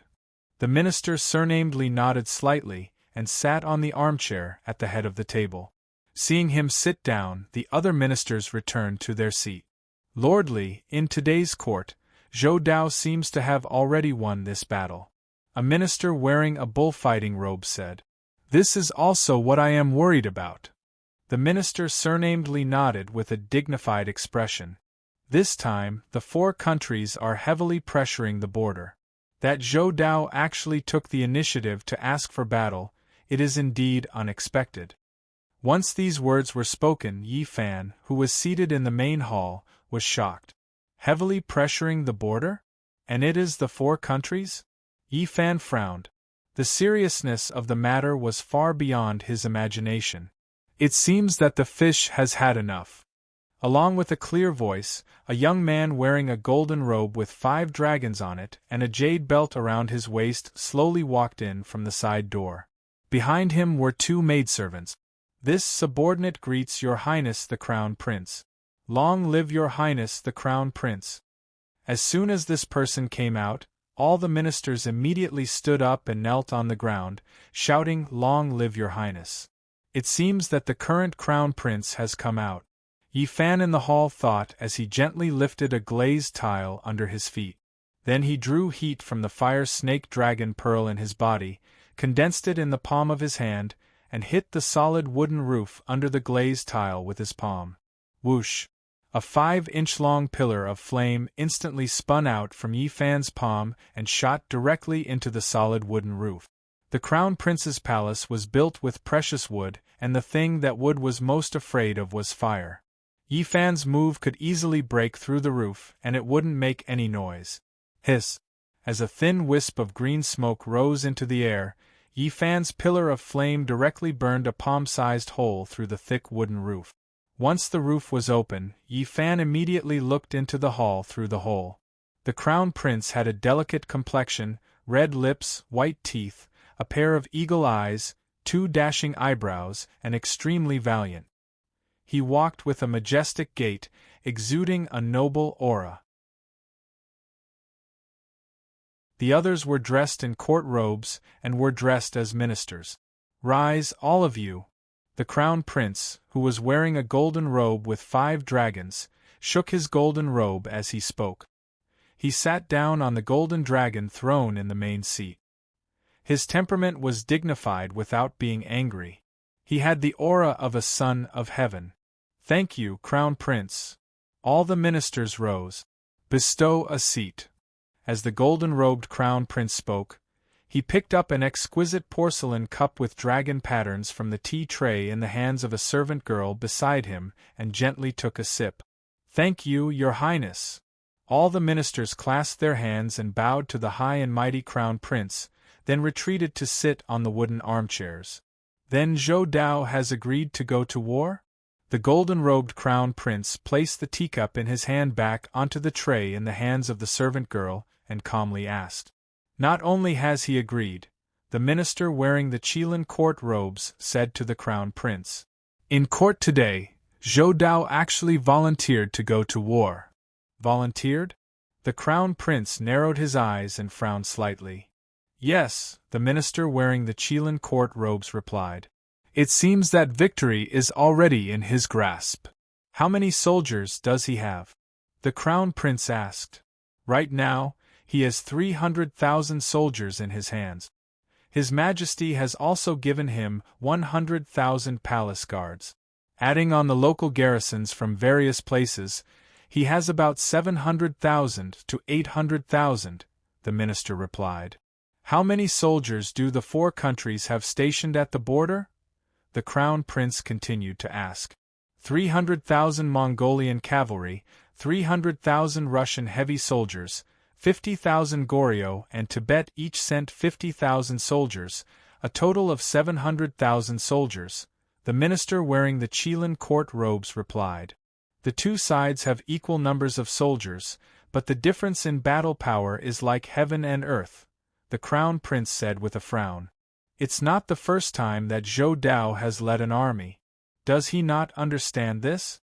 In my humble opinion, there is something strange about this matter, the minister wearing the Qilin court robes said to the crown prince with a serious expression. Regardless of this, as long as we move him away from the capital, we can save Imperial Father from that dog Xuanji, the crown prince said with narrowed eyes. Yes, the minister wearing the Qilin court robes nodded and said. How does Imperial Father look today? The crown prince continued to ask. He's still the same, a man of few words, the minister replied. When will Zhou Dao lead the army to war this time? The crown prince asked. Tomorrow, the minister replied. Very good, the crown prince said with a smile. This time, I'll make sure he doesn't return. Don't worry, Your Highness the crown prince. The special envoys from the 4 countries have already sent a secret report. As long as Zhou Dao appears at the border, the 4 countries will send elite assassins to kill him, the minister wearing the bullfighting robes said to the crown prince. As long as Zhou Dao dies, the 4 countries will follow the previous agreement and immediately withdraw their troops. This person's words caused Ji Fan, who was sitting in the main hall, to narrow his eyes. He never would have thought that the 4 countries pressuring the border was a fake show that the crown prince of the great Ming dynasty had arranged. First, they sent people to join forces with the 4 countries to pretend to attack the great Ming dynasty. As an important minister of the Ministry of War and a general, Zhou Dao naturally wouldn't easily hand over military power to others. This way, he could only personally lead the troops to war. However, the mantis stalks the cicada, unaware of the aureole behind. After the aureole, there was the slingshot. Zhou Dao never would have thought that the heavy military pressure this time was just to take his head. What a good move to lure the snake out of its hole. What a good move to lure the tiger away from its mountain. Yi Fan was secretly amazed. This crown prince was indeed not simple. Yi Fan was secretly amazed at the crown prince's methods and schemes. Inform the envoys from the 4 countries that this time, regardless of the price, they must kill Zhou Dao. Otherwise, once they fail on the verge of success, Zhou Dao will definitely turn the spearhead and rebel, the crown prince said to the minister wearing the bullfighting robes. When that time comes, the great Ming dynasty will truly be finished. Don't worry, Your Highness the crown prince. This time, the 4 countries have deployed a total of 3,000 assassins. Each of them has unique skills. The minister wearing the bullfighting robes cupped his hands and said to the crown prince. The Mongolian archers, the Russian strongmen, the Tibetan shamans, and the Korean axemen. As long as Zhou Dao appears, he will definitely die. How many men do we have now? The crown prince asked. The assassins we have recruited add up to a total of 30,000, the minister wearing the bullfighting robes replied. As soon as Zhou Dao leaves the capital, immediately mobilize 20,000 men to guard the important roads in the capital. The remaining 10,000 men will follow me into the palace to kill Xuanji and save Imperial Father, the crown prince said with narrowed eyes. Your Highness the crown prince, in my opinion, we cannot kill Xuanji for the time being. Among the ministers, a minister wearing a dark green robe stood up from the armchair and cupped his hands as he spoke to the crown prince. Why? The crown prince asked with a frown. Your Highness, think about it. Xuanji is only a Taoist priest. How could he have the guts to hold His Majesty hostage? The person said. He is now the state preceptor. His status is respected and he has both fame and fortune. Why would he collude with Zhou Dao? He has no real power. How could he be so daring? You mean? The crown prince asked. I suspect that the mastermind behind Xuanji is not Zhou Dao. Or rather, there is another mastermind behind Zhou Dao, the minister in the green robe said. There is another mastermind behind Zhou Dao? The crown prince asked with a frown. What do you mean? Your Highness, think about it. With Zhou Dao's current military power and His Majesty under house arrest, it would be easy for him to force an abdication, revolt, and usurp the throne. But why didn't he do so? The minister asked. The crown prince frowned and did not answer. The minister was right. With Zhou Dao's military power and Xuanji's cooperation, it would be effortless for him to force His Majesty to abdicate and seize the great Ming dynasty. There was no need for him to pretend at all. If he did not even want the great Ming dynasty, what else did he want? The crown prince frowned, unable to understand. Your Highness, there is no need to worry. As long as Xuanji is captured alive, the truth will naturally come to light, the minister in the green robe said. I heard that this Taoist knows some Taoist technique. It won't be easy to capture him alive, the crown prince said with a frown. Since Xuanji was able to become the state teacher of a country, he naturally had some ability. Ha ha! Your Highness, don't worry. This Taoist does know some Taoist techniques, as Your Highness said. However, Your Highness may not know that although the incantation is powerful, it is not invincible, the minister in the green robe said. As long as we prepare some filthy things, we can make the Taoist unable to do anything. Filthy things? The crown prince asked in confusion. Cow dung, horse urine, menstrual blood, the minister in the green robe explained. Taoist techniques emphasize purity. If one is contaminated by these things, not to mention a mere Taoist priest, even a true immortal of the great all-embracing heaven will be unable to do anything. Okay, I will leave this matter to you, the crown prince said to the minister in the green robe. The crown prince said to the green-robed official, let's leave him with his dog life first. Wait until we find out who's behind the scenes, then we'll execute him. Your Highness is wise. The minister in the green robe cupped his hands and said. After Yi Fan heard this, he gently covered the hole with the glazed tile in his hand. Then, he used his movement technique and turned into a white light that shot into the sky. He already knew everything that he needed to know. Compared to before, his current mood was much better. Since the Mongol Empire was only pretending to attack the great Ming dynasty, he did not need to worry about the safety of his father and the others. As for whether or not he could save the emperor, he did not care. However, getting rid of Zhou Dao was a good thing for him. This kind of person deserved to die.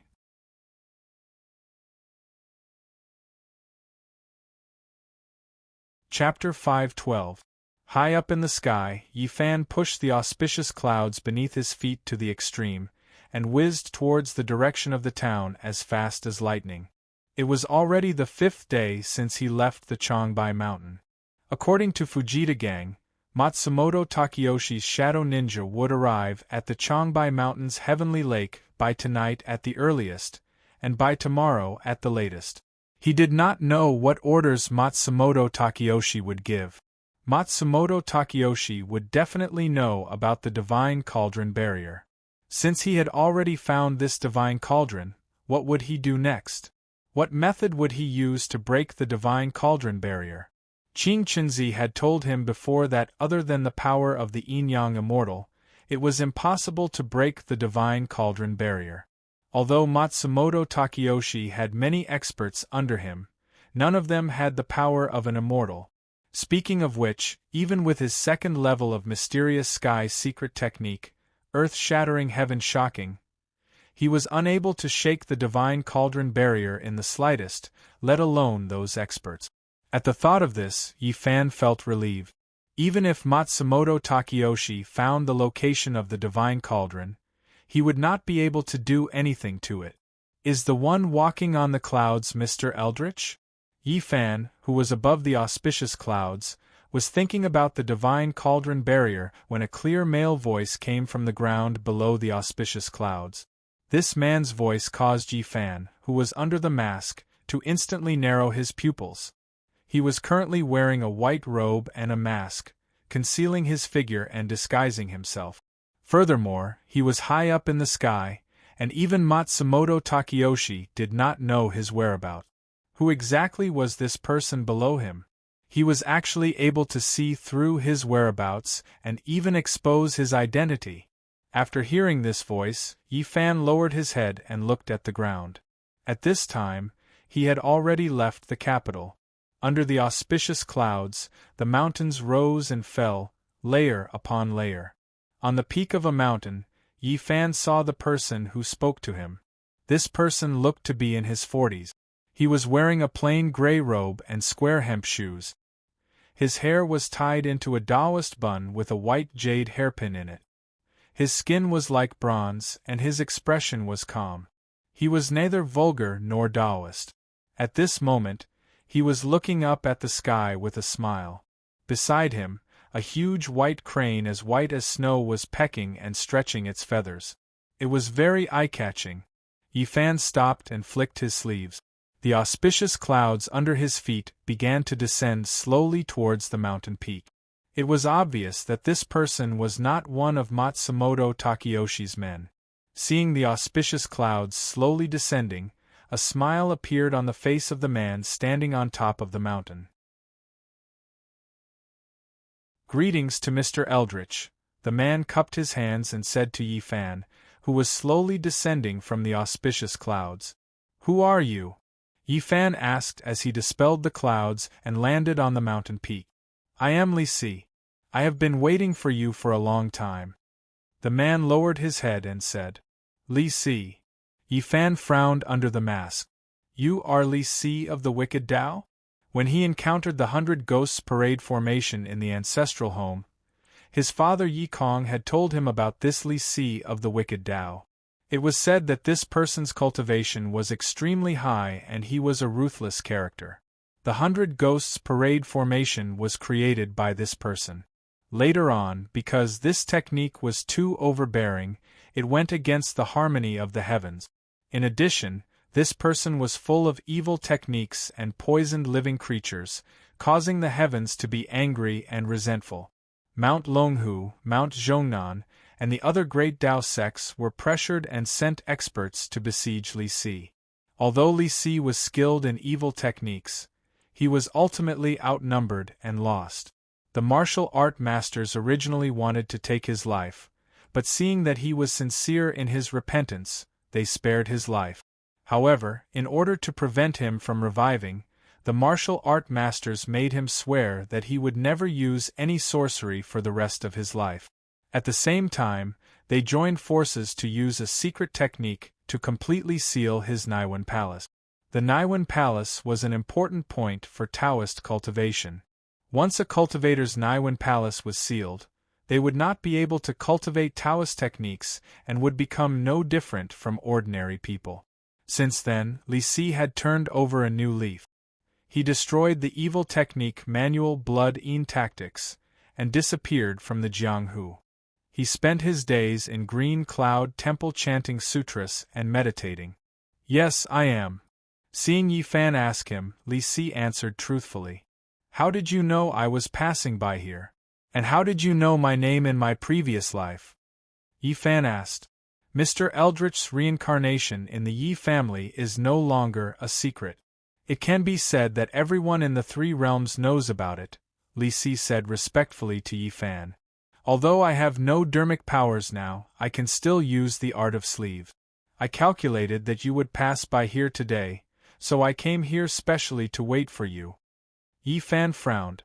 The art of sleeves that Li Si mentioned was the art of divination.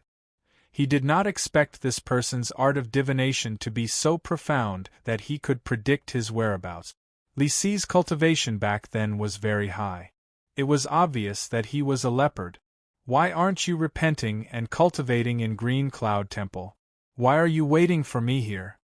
Yi Fan asked. "I won't hide it from you.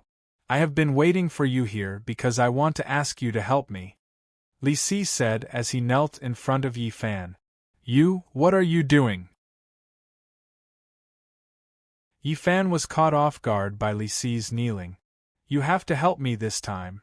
Li Si said as he knelt on the ground and began to kowtow to Yi Fan. Taoist, if you have anything to say, get up first. I'm younger than you, so I can't accept such a grand gesture from you. As Yi Fan spoke, he extended his hand and helped Li Si, who was kowtowing nonstop on the ground, up. Although Li Si had committed many sins in the past, he had turned over a new leaf and turned over a new leaf. As the saying goes, a prodigal son is more precious than gold. It was reasonable for Yi Fan to show him respect. Sir, Li Si is too ashamed to show his face. Li Si, who was helped up by Yi Fan, said to Yi Fan with an ashamed expression. Ever since his mud pill palace was sealed, those who knew his identity looked at him with disdain. They did not even look him in the eye. There were even some who spat behind his back, saying that he deserved it. Now Yi Fan treated him with respect and even called him Taoist. This was the first time he had heard someone call him Taoist since he lost his powers. Li Si's eyes began to turn red. Taoist, if you have something to say, I will definitely help you. Yi Fan said to Li Si. I won't hide it from you. Ever since I lost my powers, I have been meditating and reciting in Qingyun Monastery. I have been cultivating diligently and wholeheartedly pursuing the Tao. Li Si said to Yi Fan, 20 years have passed. My time of repentance is up. Qingyun Monastery has already expelled me from the monastery. I am at my own disposal. Fortunately, the white crane that accompanied me did not leave me and collected wild fruits for me. That is why I am able to live until today. As Li Si said this, 2 streams of tears flowed from his eyes. Yi Fan frowned under the mask and turned to look at the white crane that was grooming its feathers. What an affectionate and righteous white crane! It did not leave its master and followed him in life and death. Thinking of this, Yi Fan took out 1,000 taels of silver and handed it to Li Si. Taoist, this is 1,000 taels of silver. It is enough for you to live for the rest of your life. Take it. Yi Fan said to Li Si. Mister, you've misunderstood me. I, Li Si, am not here to beg you for money. When Li Si saw Yi Fan giving him banknotes, he immediately declined. Yi Fan looked at Li Si in confusion, not understanding what he meant. Listen to me first, Li Si continued. I have already found a cave near this mountain.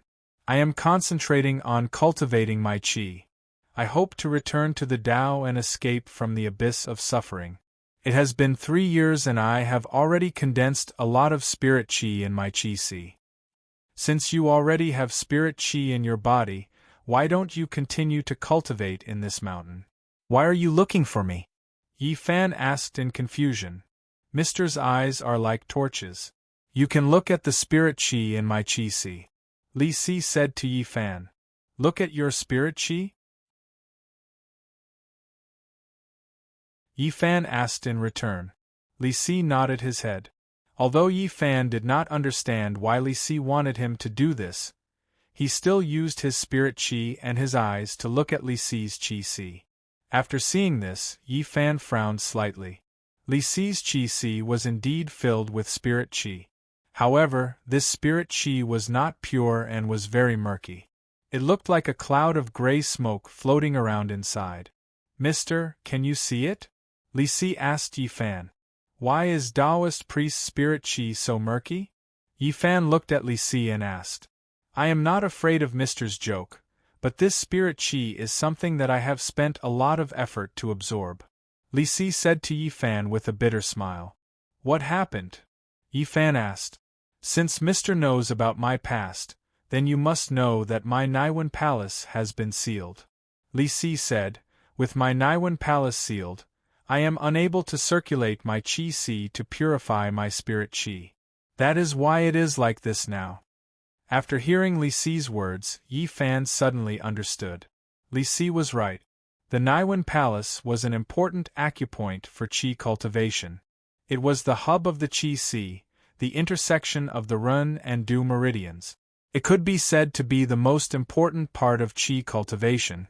Once the Naiwan Palace was sealed, not to mention circulating spirit qi, even the normal circulation of the meridians would be greatly hindered. Li Si was able to gather spirit qi in his qi, even though his Naiwen palace was sealed. He was truly a rare genius.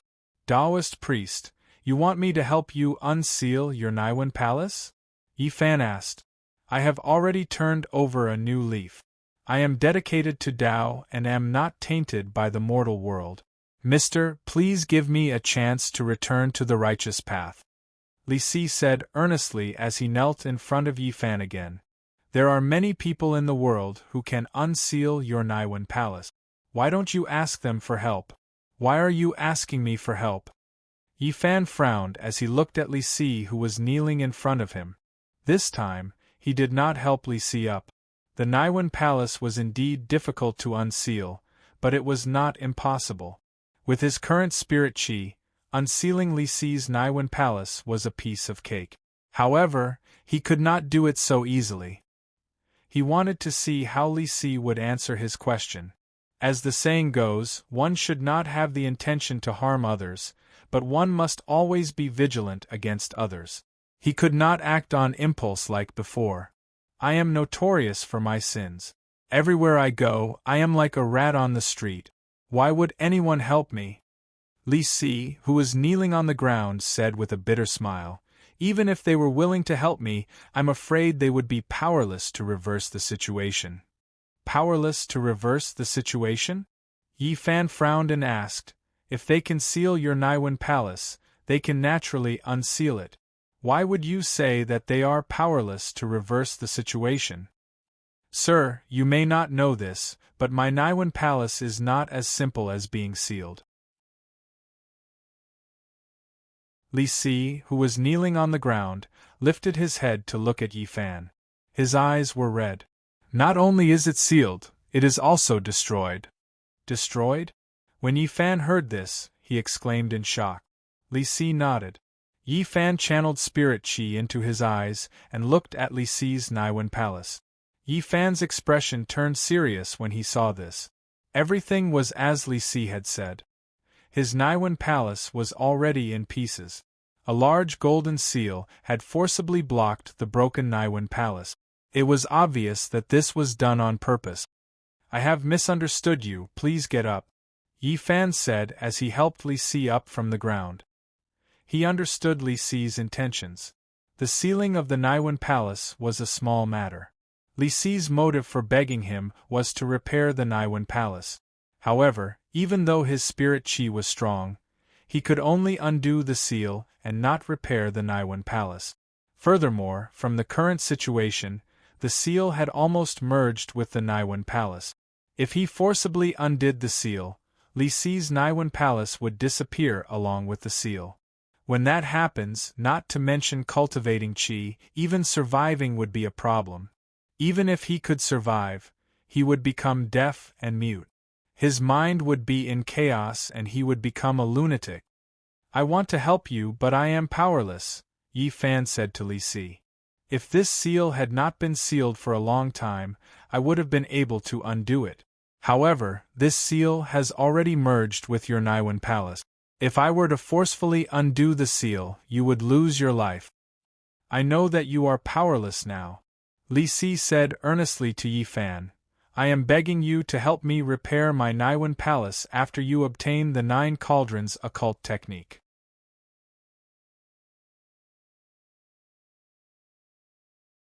Chapter 5:13. You know that I'm looking for the secret technique above the 9 cauldrons? Under the mask, Yi Fan was shocked and frowned as he asked.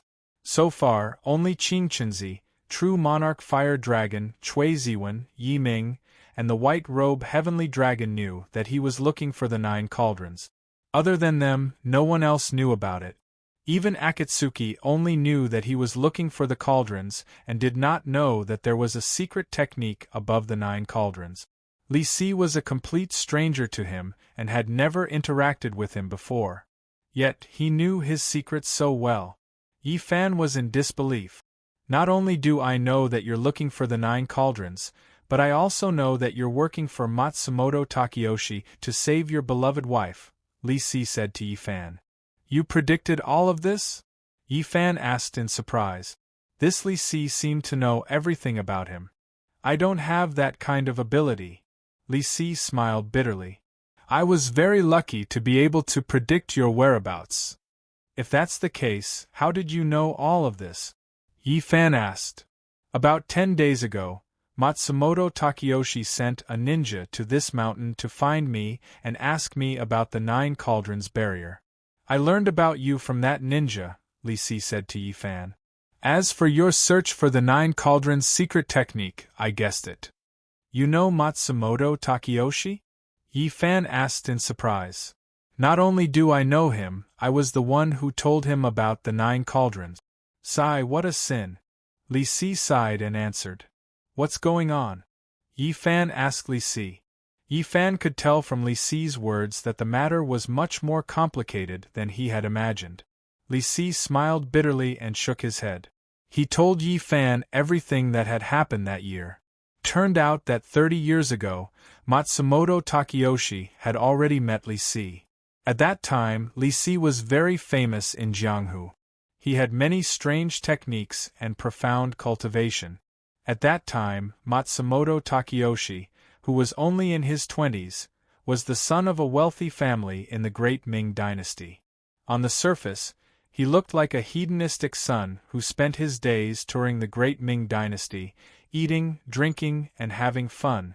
However, in reality, he was secretly looking for experts and taking the opportunity to rope them in so that he could use them. When he heard of Li Si's reputation, the scheming Matsumoto Takeyoshi personally paid him a visit with lavish gifts. Matsumoto Takeyoshi was eloquent and good at reading people's expressions. He was also well-versed in the Ming dynasty's culture. Very quickly, he and Li Si, who was about the same age, hit it off. In less than a month, the two of them called each other brothers and were very close. At that time, the cultivation world was already quite critical of Li Si's evil technique. However, his techniques were superb, his cultivation was profound, and he was also proficient in the art of divination, so they did not do anything to him. When Li Si was drinking with Matsumoto Takeyoshi, he was also very dissatisfied with the martial arts world. He was even more dissatisfied with the imperial court at that time because the imperial court state preceptor was also a Taoist, but his cultivation was far inferior to Li Si's. When Matsumoto Takeyoshi saw that the time was right, he revealed his identity to Li Si at the table and begged Li Si to help him find the 9 Cauldrons and take over the Ming dynasty. He also promised that after the matter was completed, he would make Li Si a marquis and share wealth with him. When Li Si found out about Matsumoto Takeyoshi's true identity, he was immediately moved. With the influence of Matsumoto Takeyoshi's family and the ability of the people in it, it was not impossible for him to obtain the 9 Cauldrons. Thinking that his talent was unrecognized, Li Si agreed to Matsumoto Takeyoshi's request and told Matsumoto Takeyoshi about the 9 Cauldrons that he saw in an ancient book. At that time, Matsumoto Takeyoshi only knew that the one who obtained the 9 Cauldrons would obtain the world. However, he did not know that the 9 Cauldrons had secret patterns and inscriptions that concealed supreme power. When Matsumoto Takeyoshi heard that obtaining the inscriptions of the 9 Cauldrons would allow him to study the supreme power, his eyes immediately revealed a greedy look. Not only did he want to obtain the world of the Ming dynasty, he also wanted to obtain the supreme power. From then on, Li Si became Matsumoto Takeyoshi's right-hand man in the Ming dynasty. He collected ancient books about the 9 Cauldrons and studied them day and night, carefully deducing the location of the 9 Cauldrons.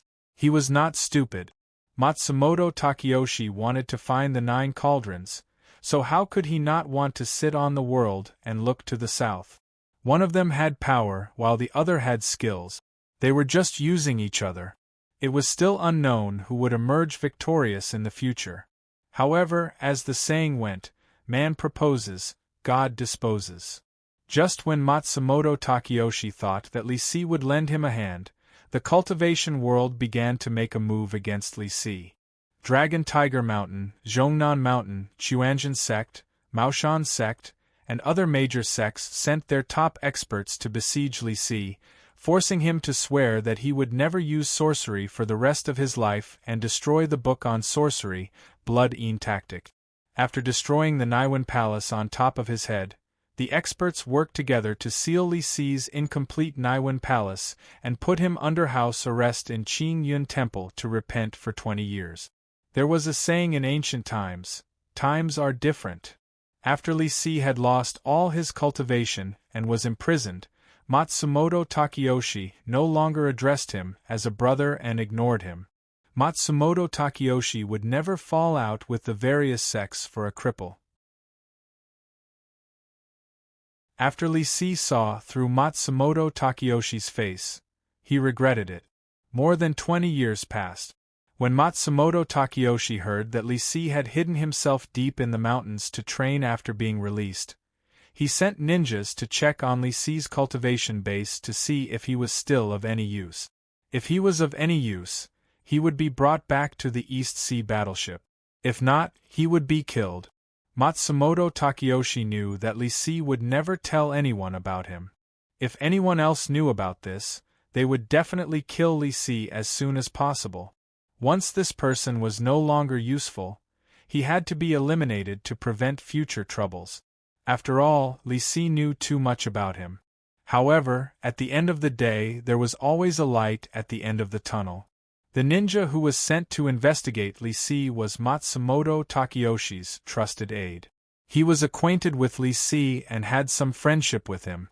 Back then, Li Si even taught him a few techniques for actual combat. It was because of this relationship that Li Si was able to keep his life. After the ninja saw Li Si's miserable situation, he remembered their old friendship and let Li Si go.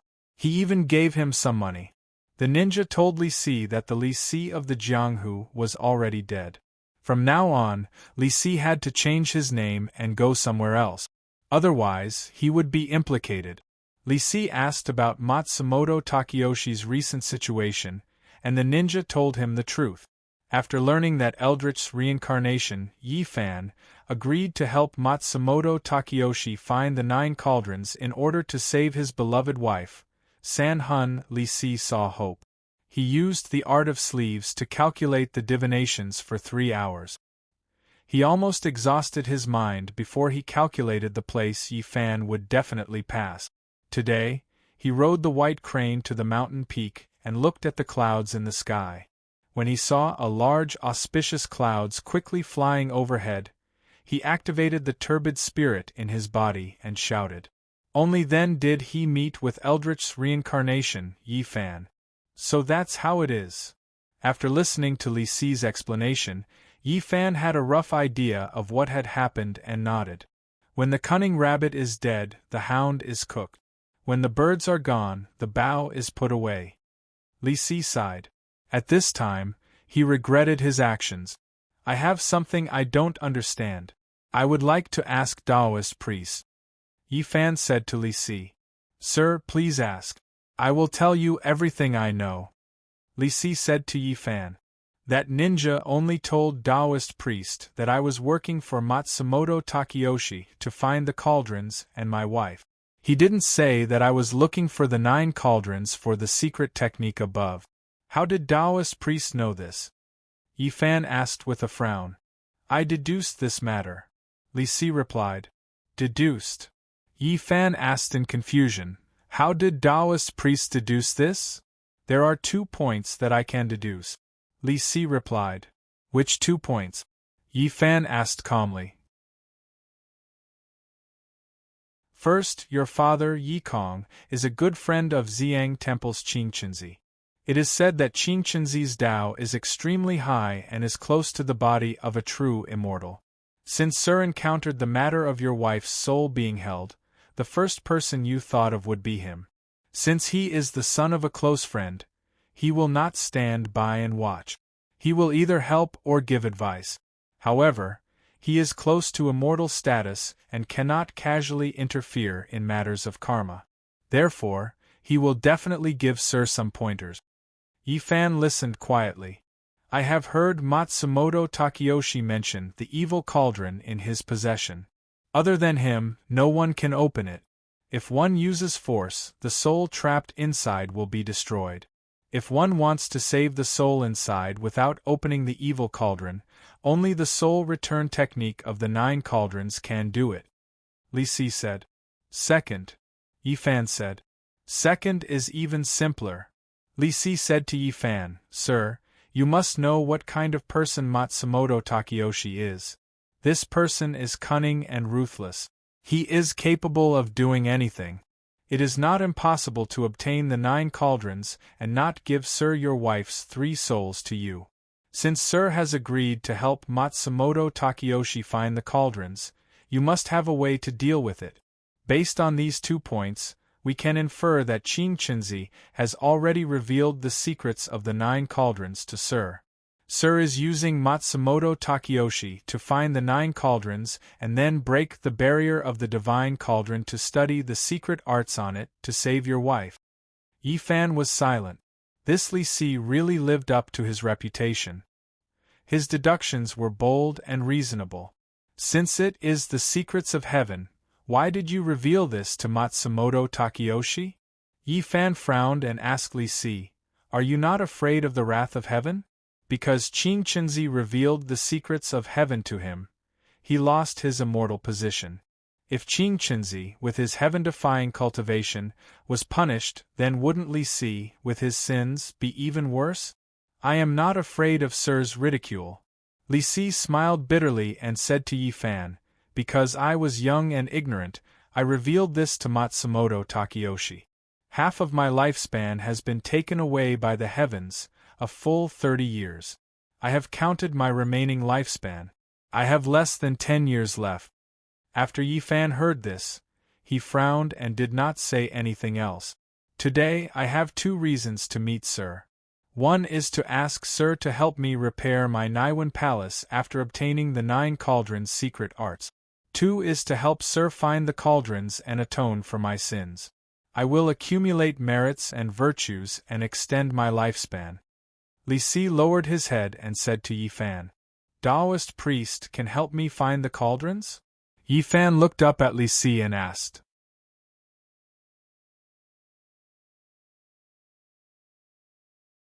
Chapter 514. Taoist priest knows the whereabouts of one of the divine cauldrons? When Yi Fan heard Li Si's words, his eyes immediately lit up and he asked in shock. Li Si nodded. Where is it? Yi Fan asked. East Sea. Li Si replied. East Sea. Yi Fan's face was filled with shock. He never thought that the 4th divine cauldron would actually be in the East Sea where Matsumoto Takeyoshi was currently. Back then, I searched everywhere for ancient texts regarding the 9 cauldrons and roughly calculated the location of this divine cauldron. The divine cauldron is in the East Sea. Li Si said to Yi Fan, Fortunately, I did not inform Matsumoto Takeyoshi about this, otherwise, my sins would have increased. When Yi Fan heard the news, he first revealed a look of joy, but then he became worried. It was a good thing for him to know the location of the 4th divine cauldron, but the East Sea was vast and 3,000 meters deep.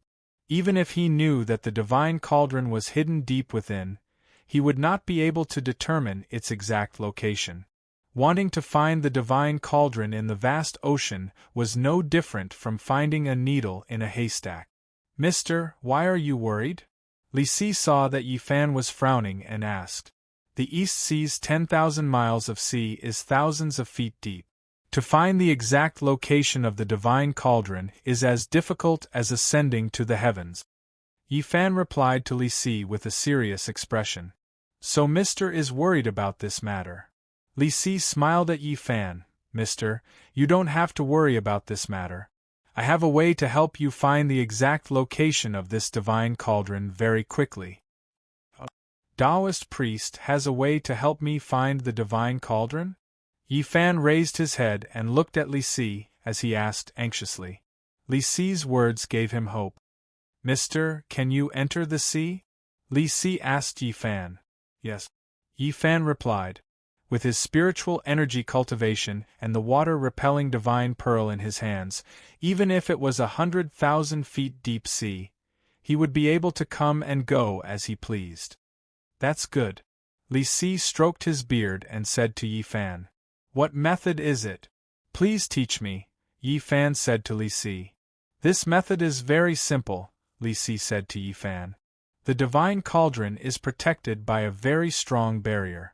Wind and cold cannot enter, water and fire cannot invade. Since this divine cauldron is hidden in the East Sea, there must be something strange on the surface of the sea. As long as you find the strange place, it is most likely the location of the divine cauldron. Strange? What's wrong? Yi Fan asked Li Si in confusion.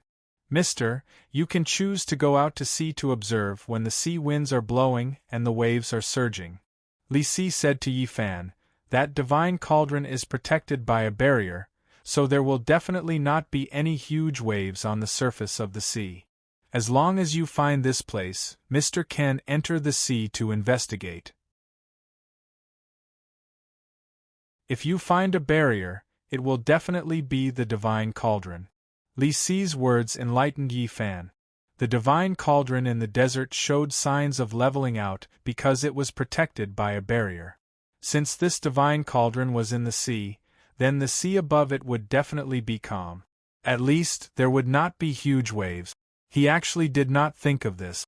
He began to scold himself for being stupid.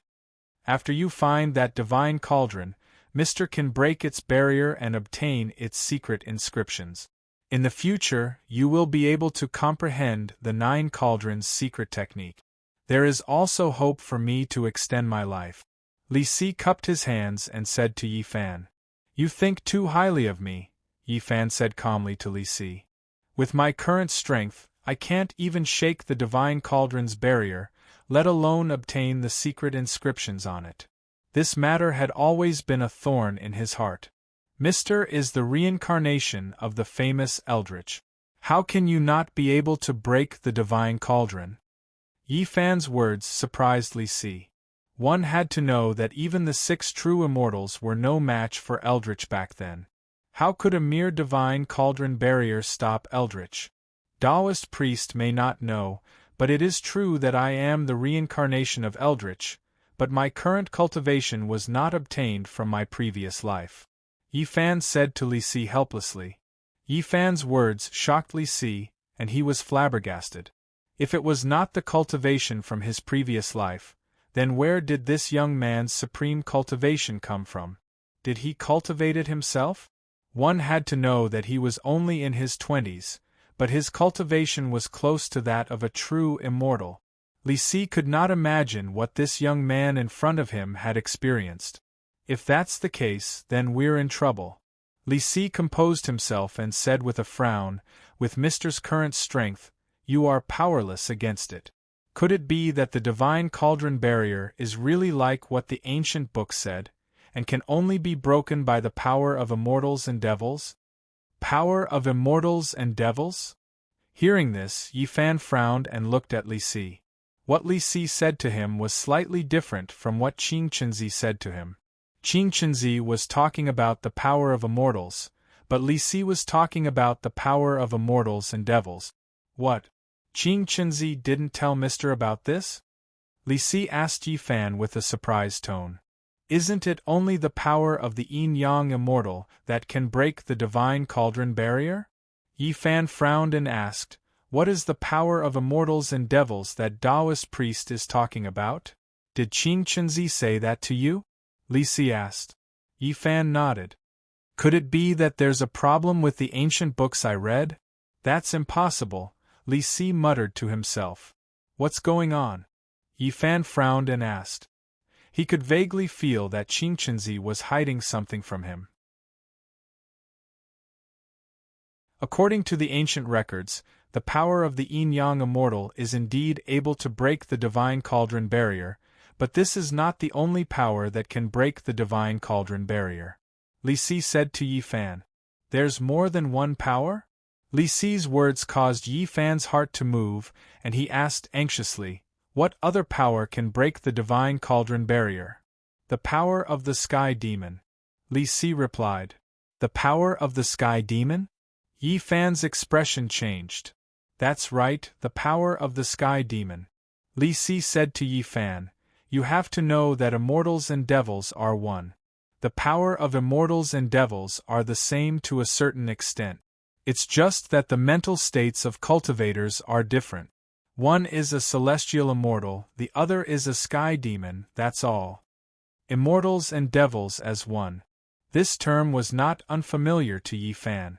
When he went to visit Yi Ming at the top of the Eagle Sorrow Peak, he had heard Yi Ming mention this term to him. However, Yi Ming had told him that it was the unification of gods and devils, which was no different from the unification of immortals and devils. Back then, Yi Ming had relied on the words unification of gods and devils to completely strip away his demonic nature and obtain supreme power, as well as the blood blade devil saber in his hand. You can break the divine cauldron barrier by obtaining the power of the Sky Demon? Yi Fan asked Li Si. That's what the ancient records say. Li Si replied to Yi Fan. How can I obtain the power of the Sky Demon? Yi Fan continued to ask Li Si. It's very simple. Become a demon. Li Si replied to Yi Fan. Become a demon. Yi Fan repeated these two words. He now knew why Qing Chenzi had hidden this matter from him. It was very obvious that Qing Chenzi did not mention this matter because he did not want him to become a demon. Yi Fan could empathize with his good intentions. Mister, don't tell me, you want to become a demon? Li Si regained his senses and carefully asked Yi Fan. Taoist priest, you worry too much. How can I become a demon? Yi Fan said to Li Si. I'm just asking casually. That's good, that's good. Li Si's anxious heart finally relaxed. Although becoming a demon can grant one supreme power, it's extremely dangerous.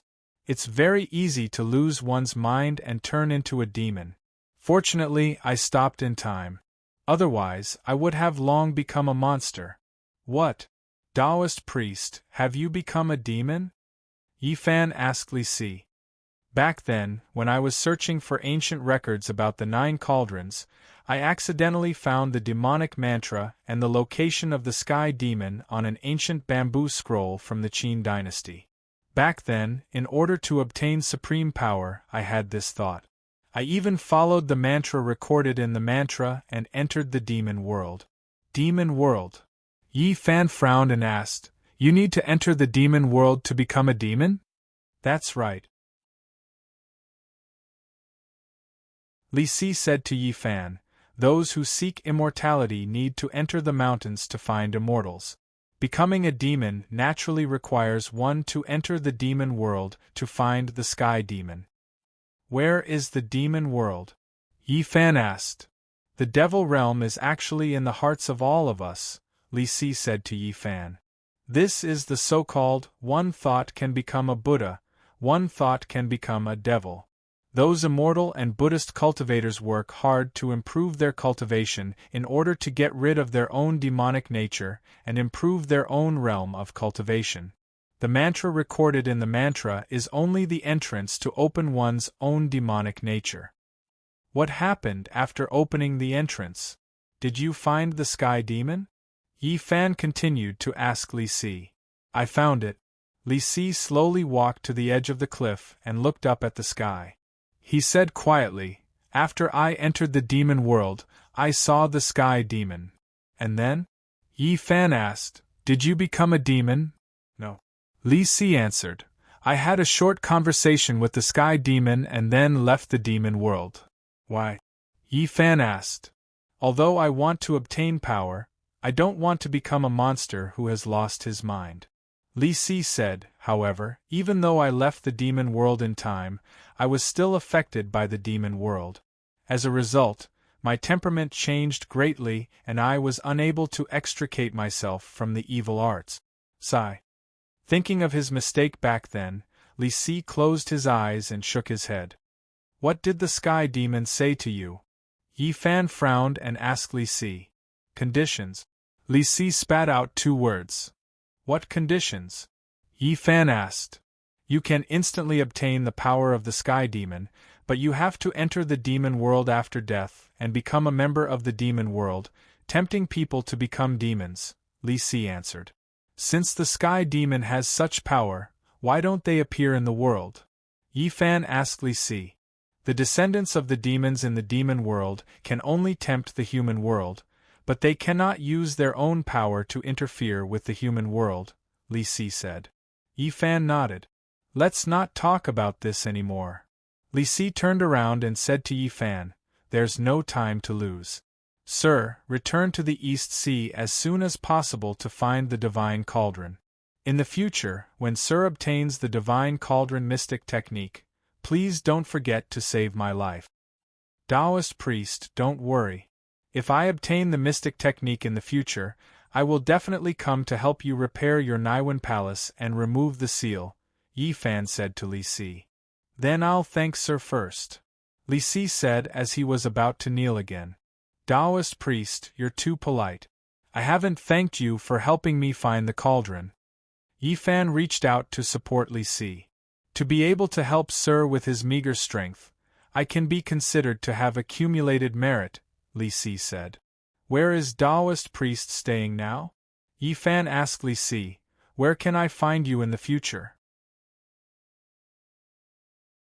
There's a mountain 150 kilometers south from here. It's called Mount Jinping. I'm cultivating there now. If Sir wants to find me, you can find me there directly, Li Si answered Yi Fan. Alright, I'll remember it. Yi Fan cupped his hands and said to Li Si, take care, Taoist priest. I'll take my leave first. Sir, take care. I'll wait for your good news. Li Si returned the courtesy and said. Yi Fan nodded and used his peerless movement technique, instantly disappearing. A huge white, auspicious clouds appeared in the sky and sped towards the horizon.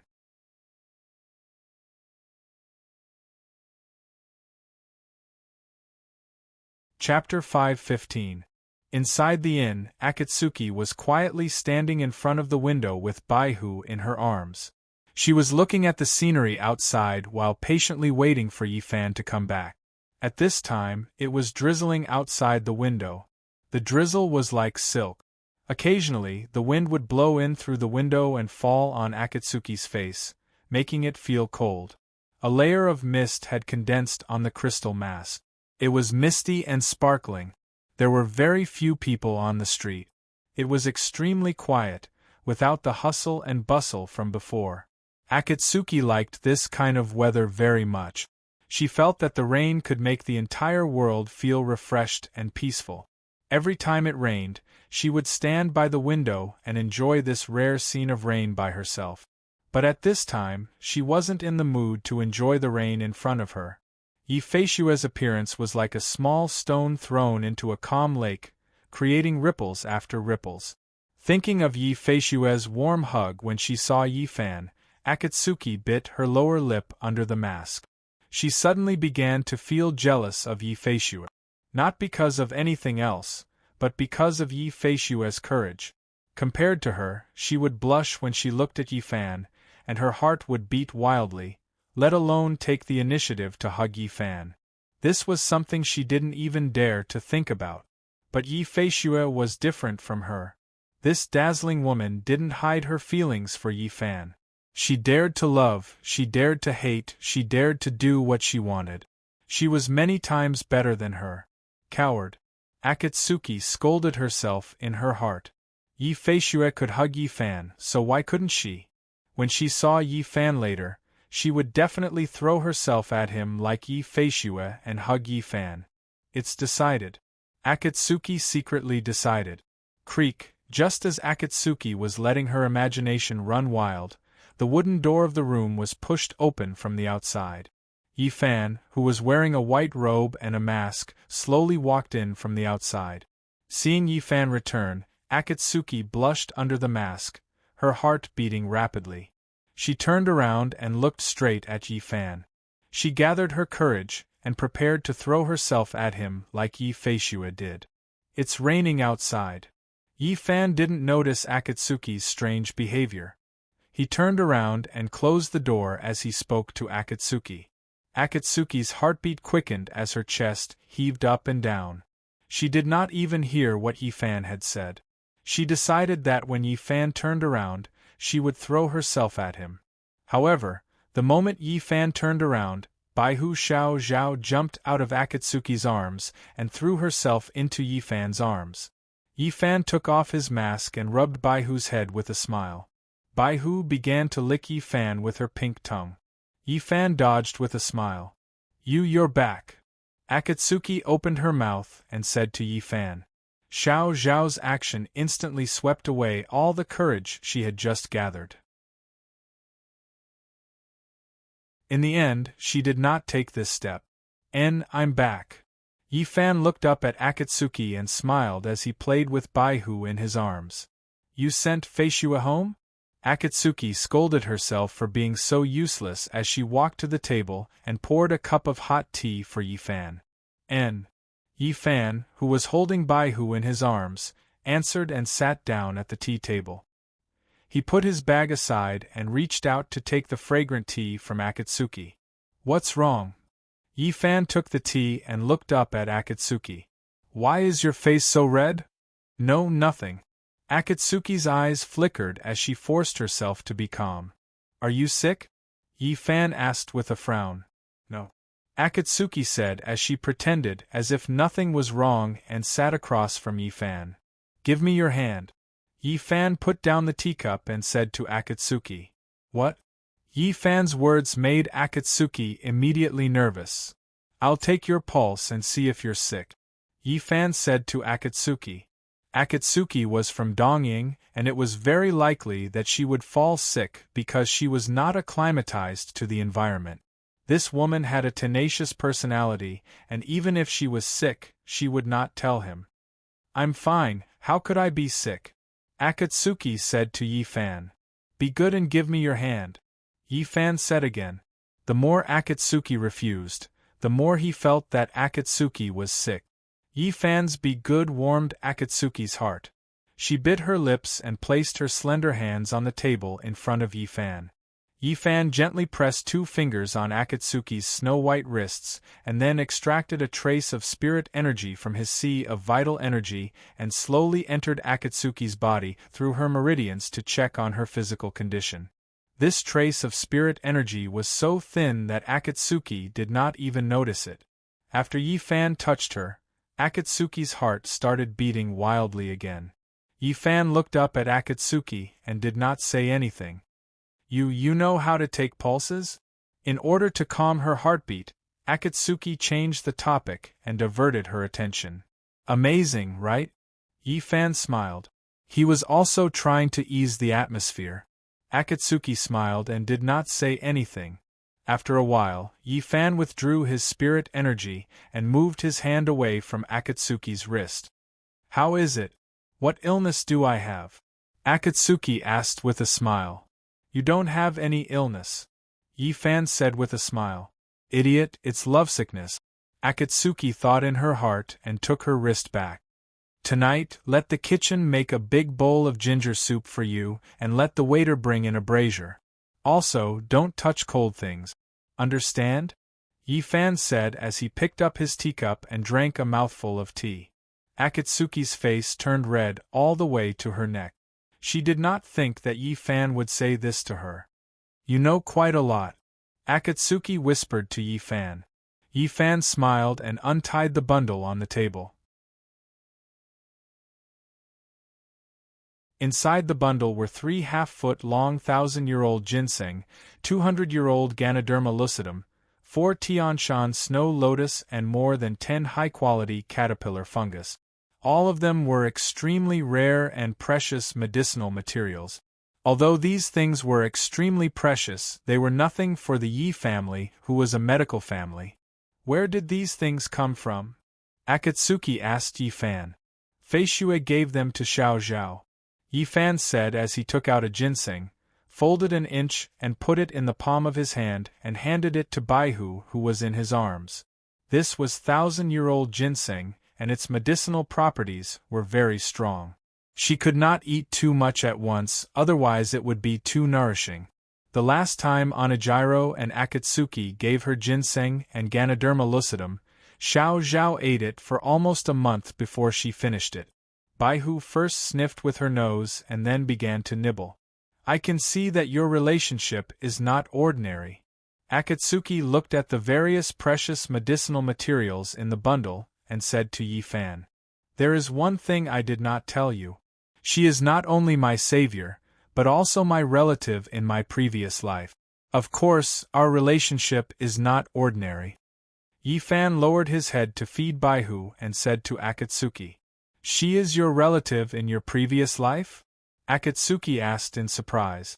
"In my previous life, Eldritch and Feishua both belonged to the Yi family. If she is not a relative, what else can she be?" Yi Fan said as he raised his head and looked at Akatsuki. No wonder, no wonder. Akatsuki suddenly understood. No wonder she felt that their surnames were so coincidental. One was called Yi Bufan, and the other was called Yi Feishu. So they were a family. The Shadow Ninja will arrive at Tianqi as early as tonight, or tomorrow at the latest. He will pass on a new order to Sato Kawakai and Fujita Tsuyoshi. I will leave for Tianqi in 2 hours.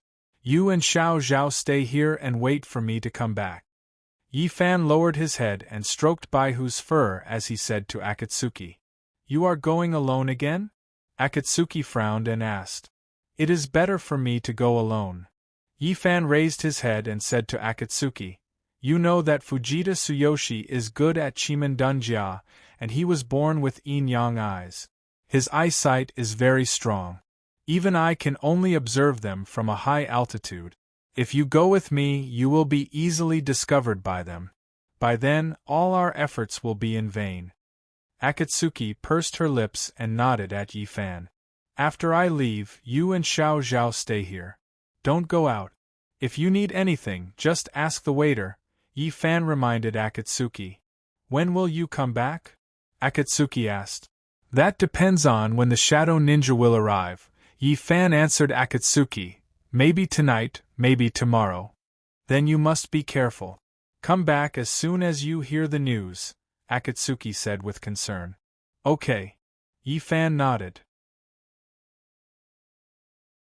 Afternoon, Yi Fan left the small town on a cloud with a backpack on his back. He headed towards the direction of Changbai Mountain. He covered hundreds of miles in the blink of an eye. After 10 minutes, Yi Fan arrived above Tianqi. He wanted to make sure that Sato Kawada and Fujita Takashi were still there. At this time, Fujita Takashi was still meditating with his legs crossed. The man in blue, Sato Kawada Takashi, looked impatient. He was half lying on a big rock, eating a fat chicken while drinking wine. After confirming that the Shadow Ninja had not arrived, Yi Fan returned to the residence where Qinghu stayed the other day. It was 100 miles away from Tianqi. It was neither too far nor too close. He could hide there and eavesdrop on their conversation with his keen sense of hearing.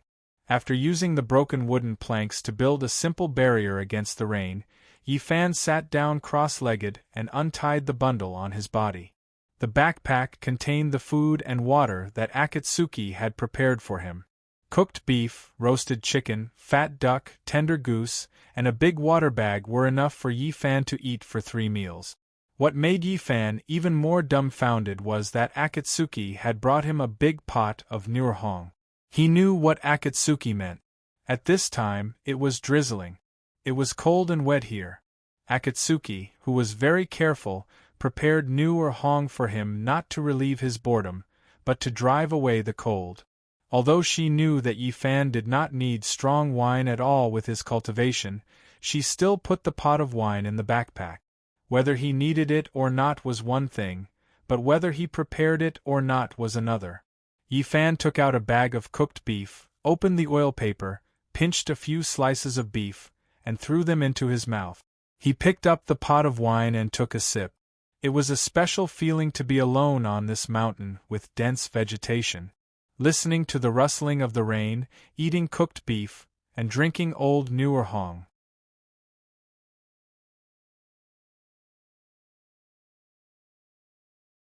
Chapter 5:16. It had been raining for a day and a night, and Yi Fan had been guarding the place for a day and a night. On the evening of the second day, the drizzle finally stopped. Yi Fan raised his head to look at the sky and frowned slightly.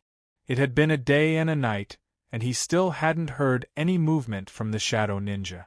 On the other side of Heaven Lake, Sadakawa Kai and Fujita Takashi's presence was still the same. Yi Fan, who had been waiting for a day and a night, was a little puzzled.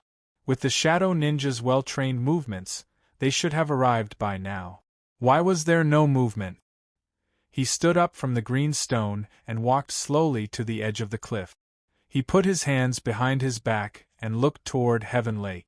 A faint orange-red light came faintly from the direction of the Heaven Lake, which was 100 miles away. Yi Fan knew that it was the bonfire that Sadakawa Kai and Fujita Takashi had lit to warm themselves up. They had been guarding Heaven Lake for almost half a month. Fujita Takashi didn't agree to light a bonfire at first. After all, they didn't want to arouse suspicion from others. However, Sadakawa Kai couldn't stand it anymore. Heaven Lake was a huge lake. The water vapor was dense, and it had been raining for a day and a night. It made his body damp, and it was very uncomfortable. He didn't listen to Fujita Takashi's advice and lit a large bonfire. He drank and roasted his blue robe. Fujita Takashi saw that the Shadow Ninja was about to arrive, so he let him be. The two sat around the bonfire and rubbed their hands to get rid of the dampness on their bodies. Fujita bro, have a sip. Sadakawa Kai handed the wine in his hand to Fujita Takashi and said. Fujita Takashi took the wine from Sadakawa Kai and took a big gulp. After more than 10 days of guarding, he was starting to feel bored. Fujita bro, what do you think Mr. Matsumoto will give us? He won't ask us to keep guarding here, right? Sadakawa Kai asked Fujita Takashi while adding firewood to the bonfire. I don't know. Fujita Takashi shook his head and said to Sadakawa Kai while drinking. If we keep this up, I'm going to go crazy, Sato said to Takashi Fujita. Don't worry. Even if we continue to stay here, Mr. Matsumoto will send someone to replace us, Fujita Takashi said. I hope so, Akane Sato said. 100 miles away, Yi Fan quietly listened to the conversation between the two. He was also guessing Matsumoto Takayoshi's new order. Swish, swish, swish, a few sounds of movement caused by the movement of the martial arts reached Yi Fan's ears from a direction that was dozens of miles away from him. The newcomer's footsteps were light and nimble. His footsteps were like the wind, which was completely different from the body movements of the Central Plains. It was the Shadow Ninja. Yi Fan's heart skipped a beat. Shwa! After confirming that the person was the Shadow Ninja, Yi Fan's figure flashed and disappeared into thin air. Shwa! A moment later, Yi Fan appeared high up in the sky, stepping on the auspicious clouds. He squinted his eyes, focused his vision, and looked in the direction of the sound. He saw that in the dense forest below, two shadows were shuttling back and forth in the forest at an extremely fast speed. The two of them were wearing black night clothes, their faces were covered with black veils, and their heads were wrapped with black scarves.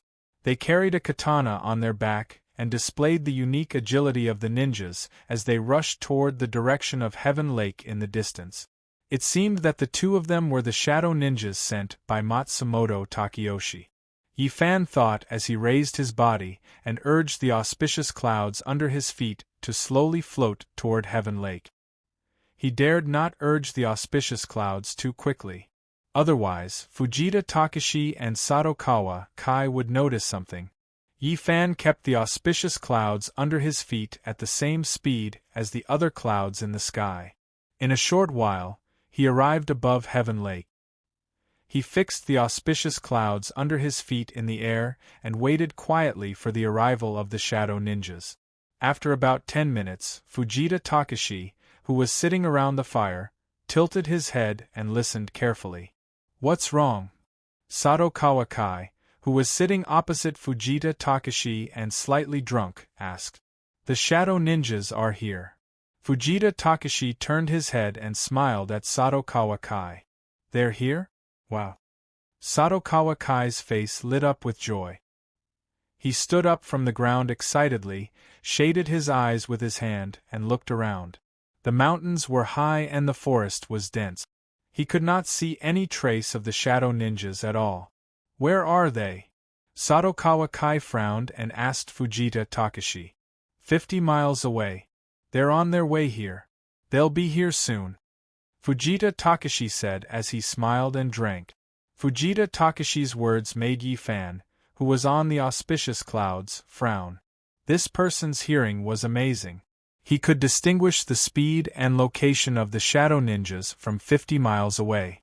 If his hearing was so sharp, wouldn't his eyesight be even better? It seemed that he had to pay special attention to this person in the future. Yi Fan thought to himself, Brother Fujita's 5 senses are amazing. It's an eye-opener. Sadakawa Kai continued to look at the forest as he said to Fujita Takashi. Brother Sado, I'm sorry. Fujita Takashi stood up and came to Sadakawa Kai's side. I hope they're here to transfer us back. Sadakawa Kai said to Fujita Takashi. We'll find out what the order is soon. Brother Sado, why are you in such a hurry? Fujita Takashi smiled. The next time we encounter a mission like this, I'll ask Mr. Matsumoto to transfer us. It's too boring. I'd rather go to the southwest desert. Sadakawa Kai said. Fujita Takashi smiled and did not say anything.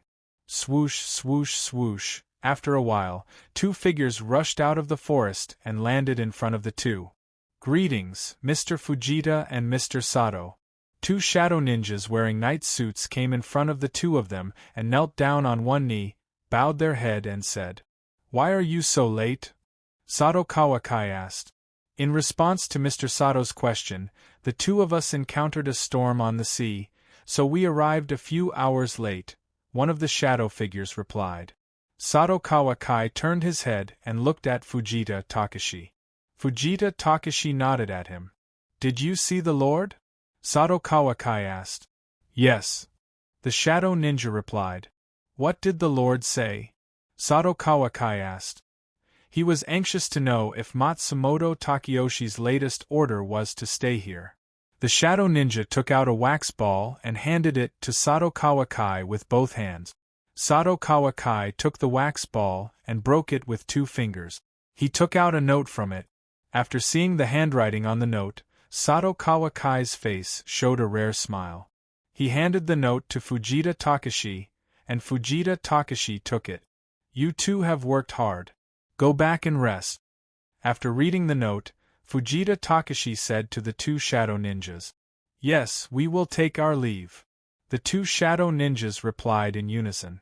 After that, they turned around and disappeared into the dense forest. We can finally go back this time, Sadakawa Kai said to Fujita Takashi with a smile. We don't have to stay in this godforsaken place anymore. Since Mr. Matsumoto asked us to set up the enchantment, let's do it while it's dark. After that, we will leave immediately and return to East Blue. Fujita Takashi pinched 2 fingers as he spoke. Boom. The note between his fingers instantly combusted. Enchantment? Yi Fan, who was above the auspicious clouds, was puzzled when he heard Fujita Takashi's words. The divine cauldron itself had a powerful enchantment. Why did Matsumoto Takayoshi not find a way to break the enchantment of the divine cauldron? Do you want to go first, or should I? Fujita Takashi asked Sadakawa Kai on the ground. I'll go first. Sadakawa Kai smiled. It's been so many days. It's time to exercise. Fujita Takashi smiled and did not speak. Whoosh. Sadakawa Kai used his movement skill and instantly disappeared from the spot. Whoosh. In the blink of an eye, his body reappeared in mid-air, dozens of feet above the ground. At this time, he was no longer drunk. His face was calm and expressionless. Fujita Takashi narrowed his eyes and watched with interest as Satokawa Kai set up the enchantment. Although these masters had heard rumors about each other, they had never seen each other in action. This time, taking advantage of the opportunity to work for Matsumoto Takeyoshi, he wanted to carefully observe each other's move. No one could guarantee that the two of them would not become opponents in the future. Clap, clap, clap. Satokawa Kai, who had a katana at his waist in midair, clapped his palms together 5 times. Whoosh, whoosh, whoosh. As Satokawa Kai clapped his palms 5 times, 5 blue arcs of light burst out from his palms instantly. The 5 blue arcs of light fell at high speed and formed a huge blue fire character in the air. It whizzed toward the heavenly lake below. Whoosh! The huge blue fire character instantly rushed into the blue water of the heavenly lake. Whoosh! A blue circle of light spread out on the surface of the lake and disappeared in the blink of an eye. Ghost fire seal? Fujita Takashi, who was on the ground, frowned slightly.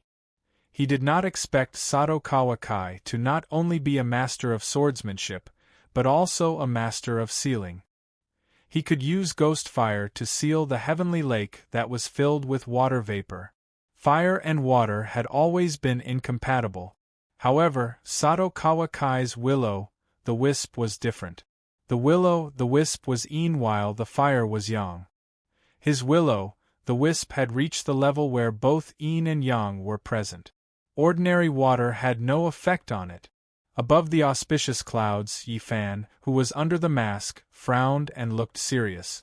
The cultivation of the man in blue had greatly improved compared to when he was in the cave. It seemed that the man in blue had improved a lot since he was defeated by the other him in his body. Otherwise, he would not have improved so quickly. I'm done. It's your turn now, Brother Fujita. The man in blue slowly descended from the sky and smiled at Fujita Takashi. Brother Sato, you really don't show off, Fujita Takashi said as he looked at Satokawa Kai, who was slowly descending. I've embarrassed myself in front of you, Brother Fujita. Satokawa Kai's face returned to its previous drunken state. Fujita Takashi smiled and bent down to pick up a handful of soil from the ground. He closed his eyes and murmured to himself.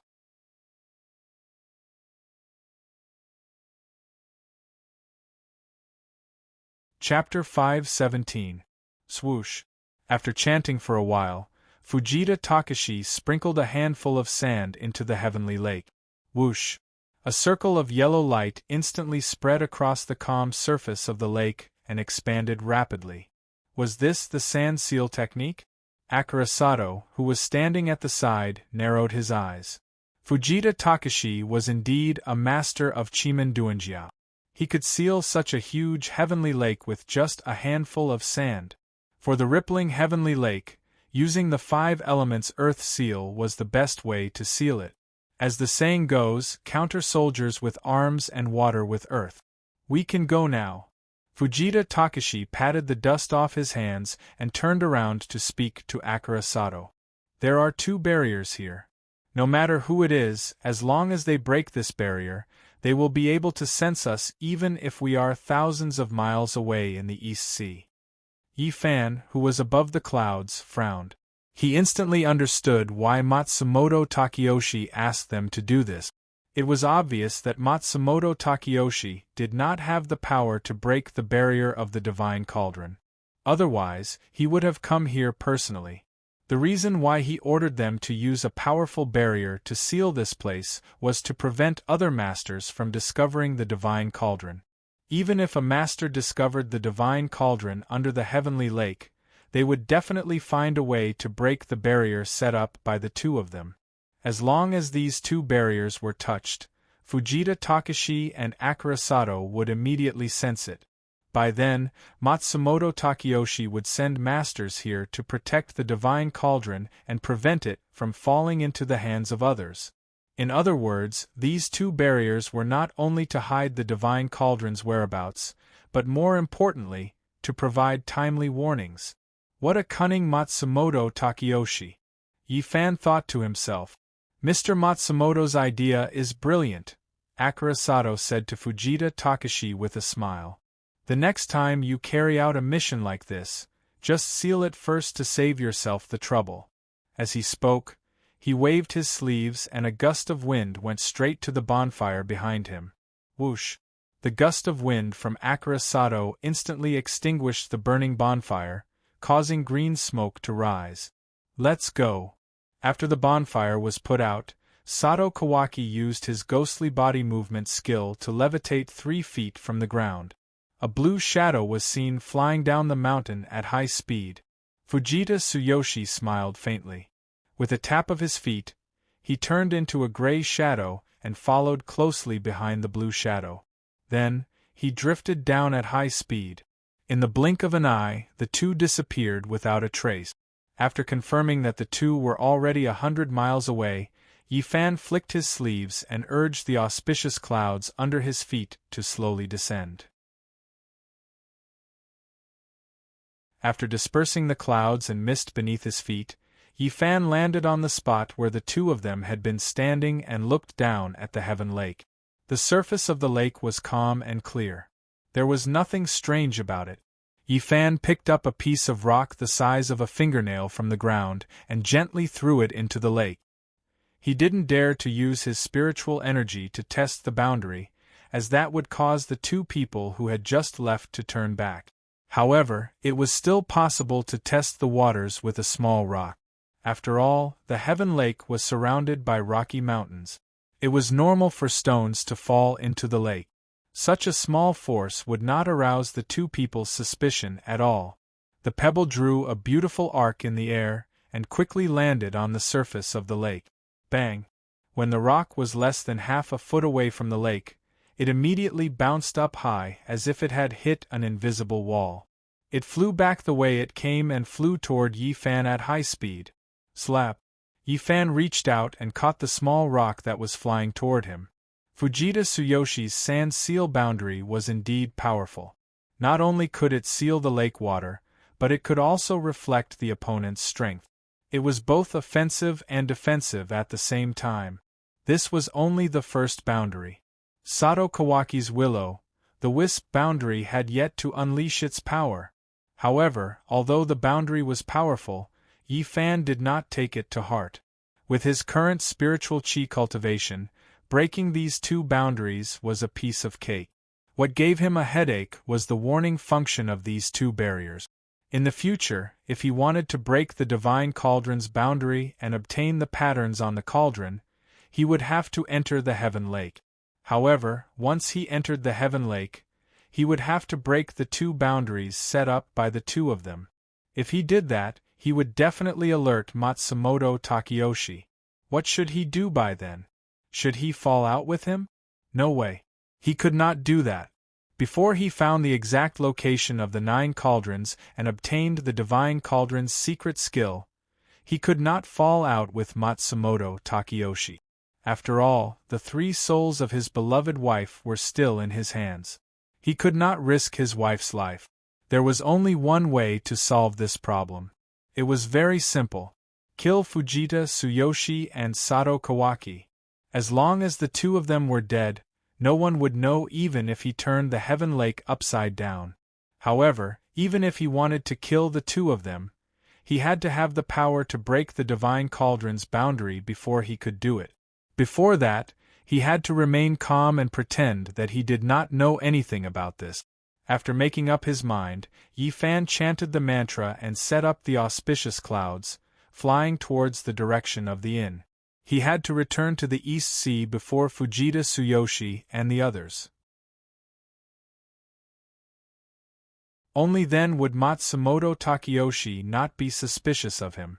Moreover, he and Akatsuki had already left the East Sea for some time. He did not know if Matsumoto Takeyoshi had the latest news about the 9 cauldrons. After the time it took to drink a cup of tea, Yifan returned to the inn.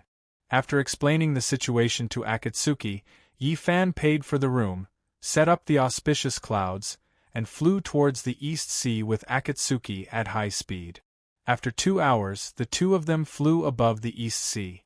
It was already late at night. Mingyu hung high above the East Sea, and the sky was filled with stars. High in the sky, Yi Fan dispelled the auspicious clouds under his feet, urged the spiritual power in his body, and slowly landed on the warship with Akatsuki. Yi Fan did this for a reason.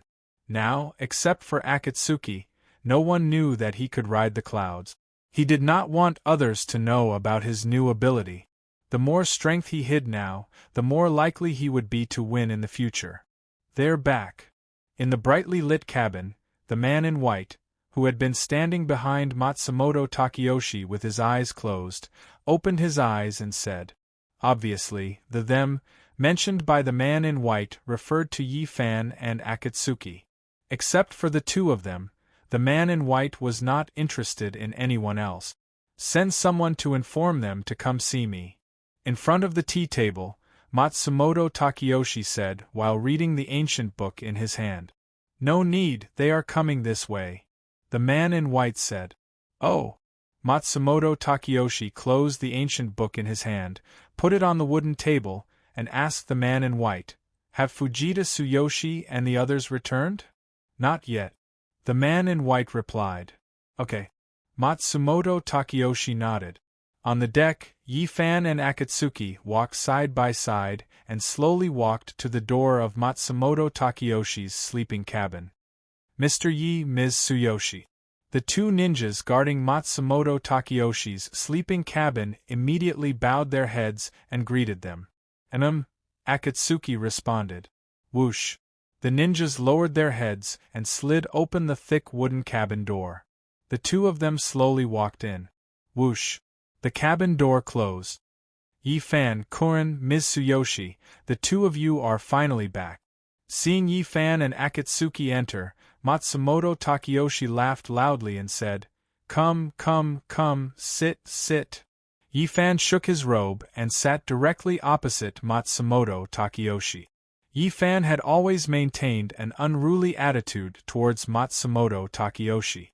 This was the only way Matsumoto Takeyoshi would not be suspicious. Greetings, Mr. Matsumoto. Akatsuki bowed to Matsumoto Takeyoshi.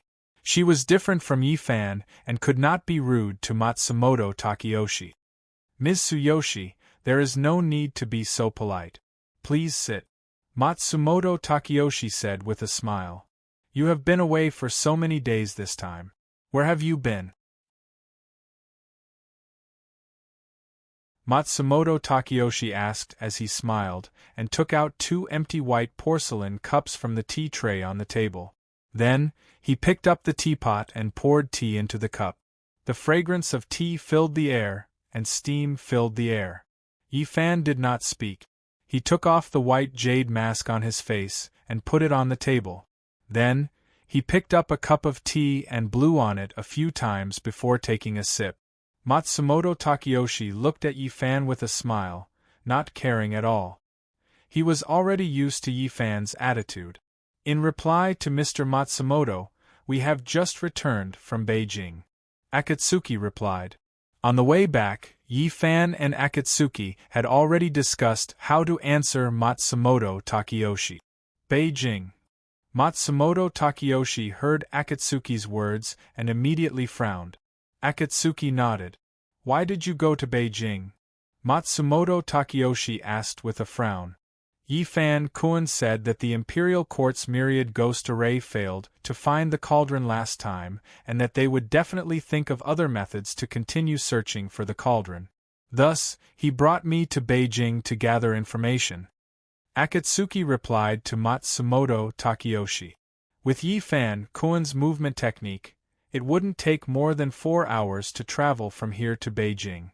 How come you were gone for several days? Matsumoto Takeyoshi continued to ask. He had heard from the white-clothed man that Yi Fan's movement technique was extremely fast, like a ghost. It was not strange for him to appear anywhere. We went to gather information, not to visit the temple fair. This matter cannot be rushed. Yi Fan sipped his tea as he spoke to Matsumoto Takeyoshi in a lukewarm manner. What did you gather? Matsumoto Takeyoshi smiled as he asked Yi Fan, What's the Imperial Court's movement this time? We didn't find any information about the 9 cauldrons, but we did find some other news, Yi Fan said as he looked at Matsumoto Takeyoshi. What news? Matsumoto Takeyoshi asked with a smile. The 4 countries are heavily pressuring the border. The imperial court is gathering its troops and preparing for war. Yi Fan placed the teacup in his hand on the wooden table and said, Your precious son, Zhou Dao, is now the Grand Marshal of the armed forces.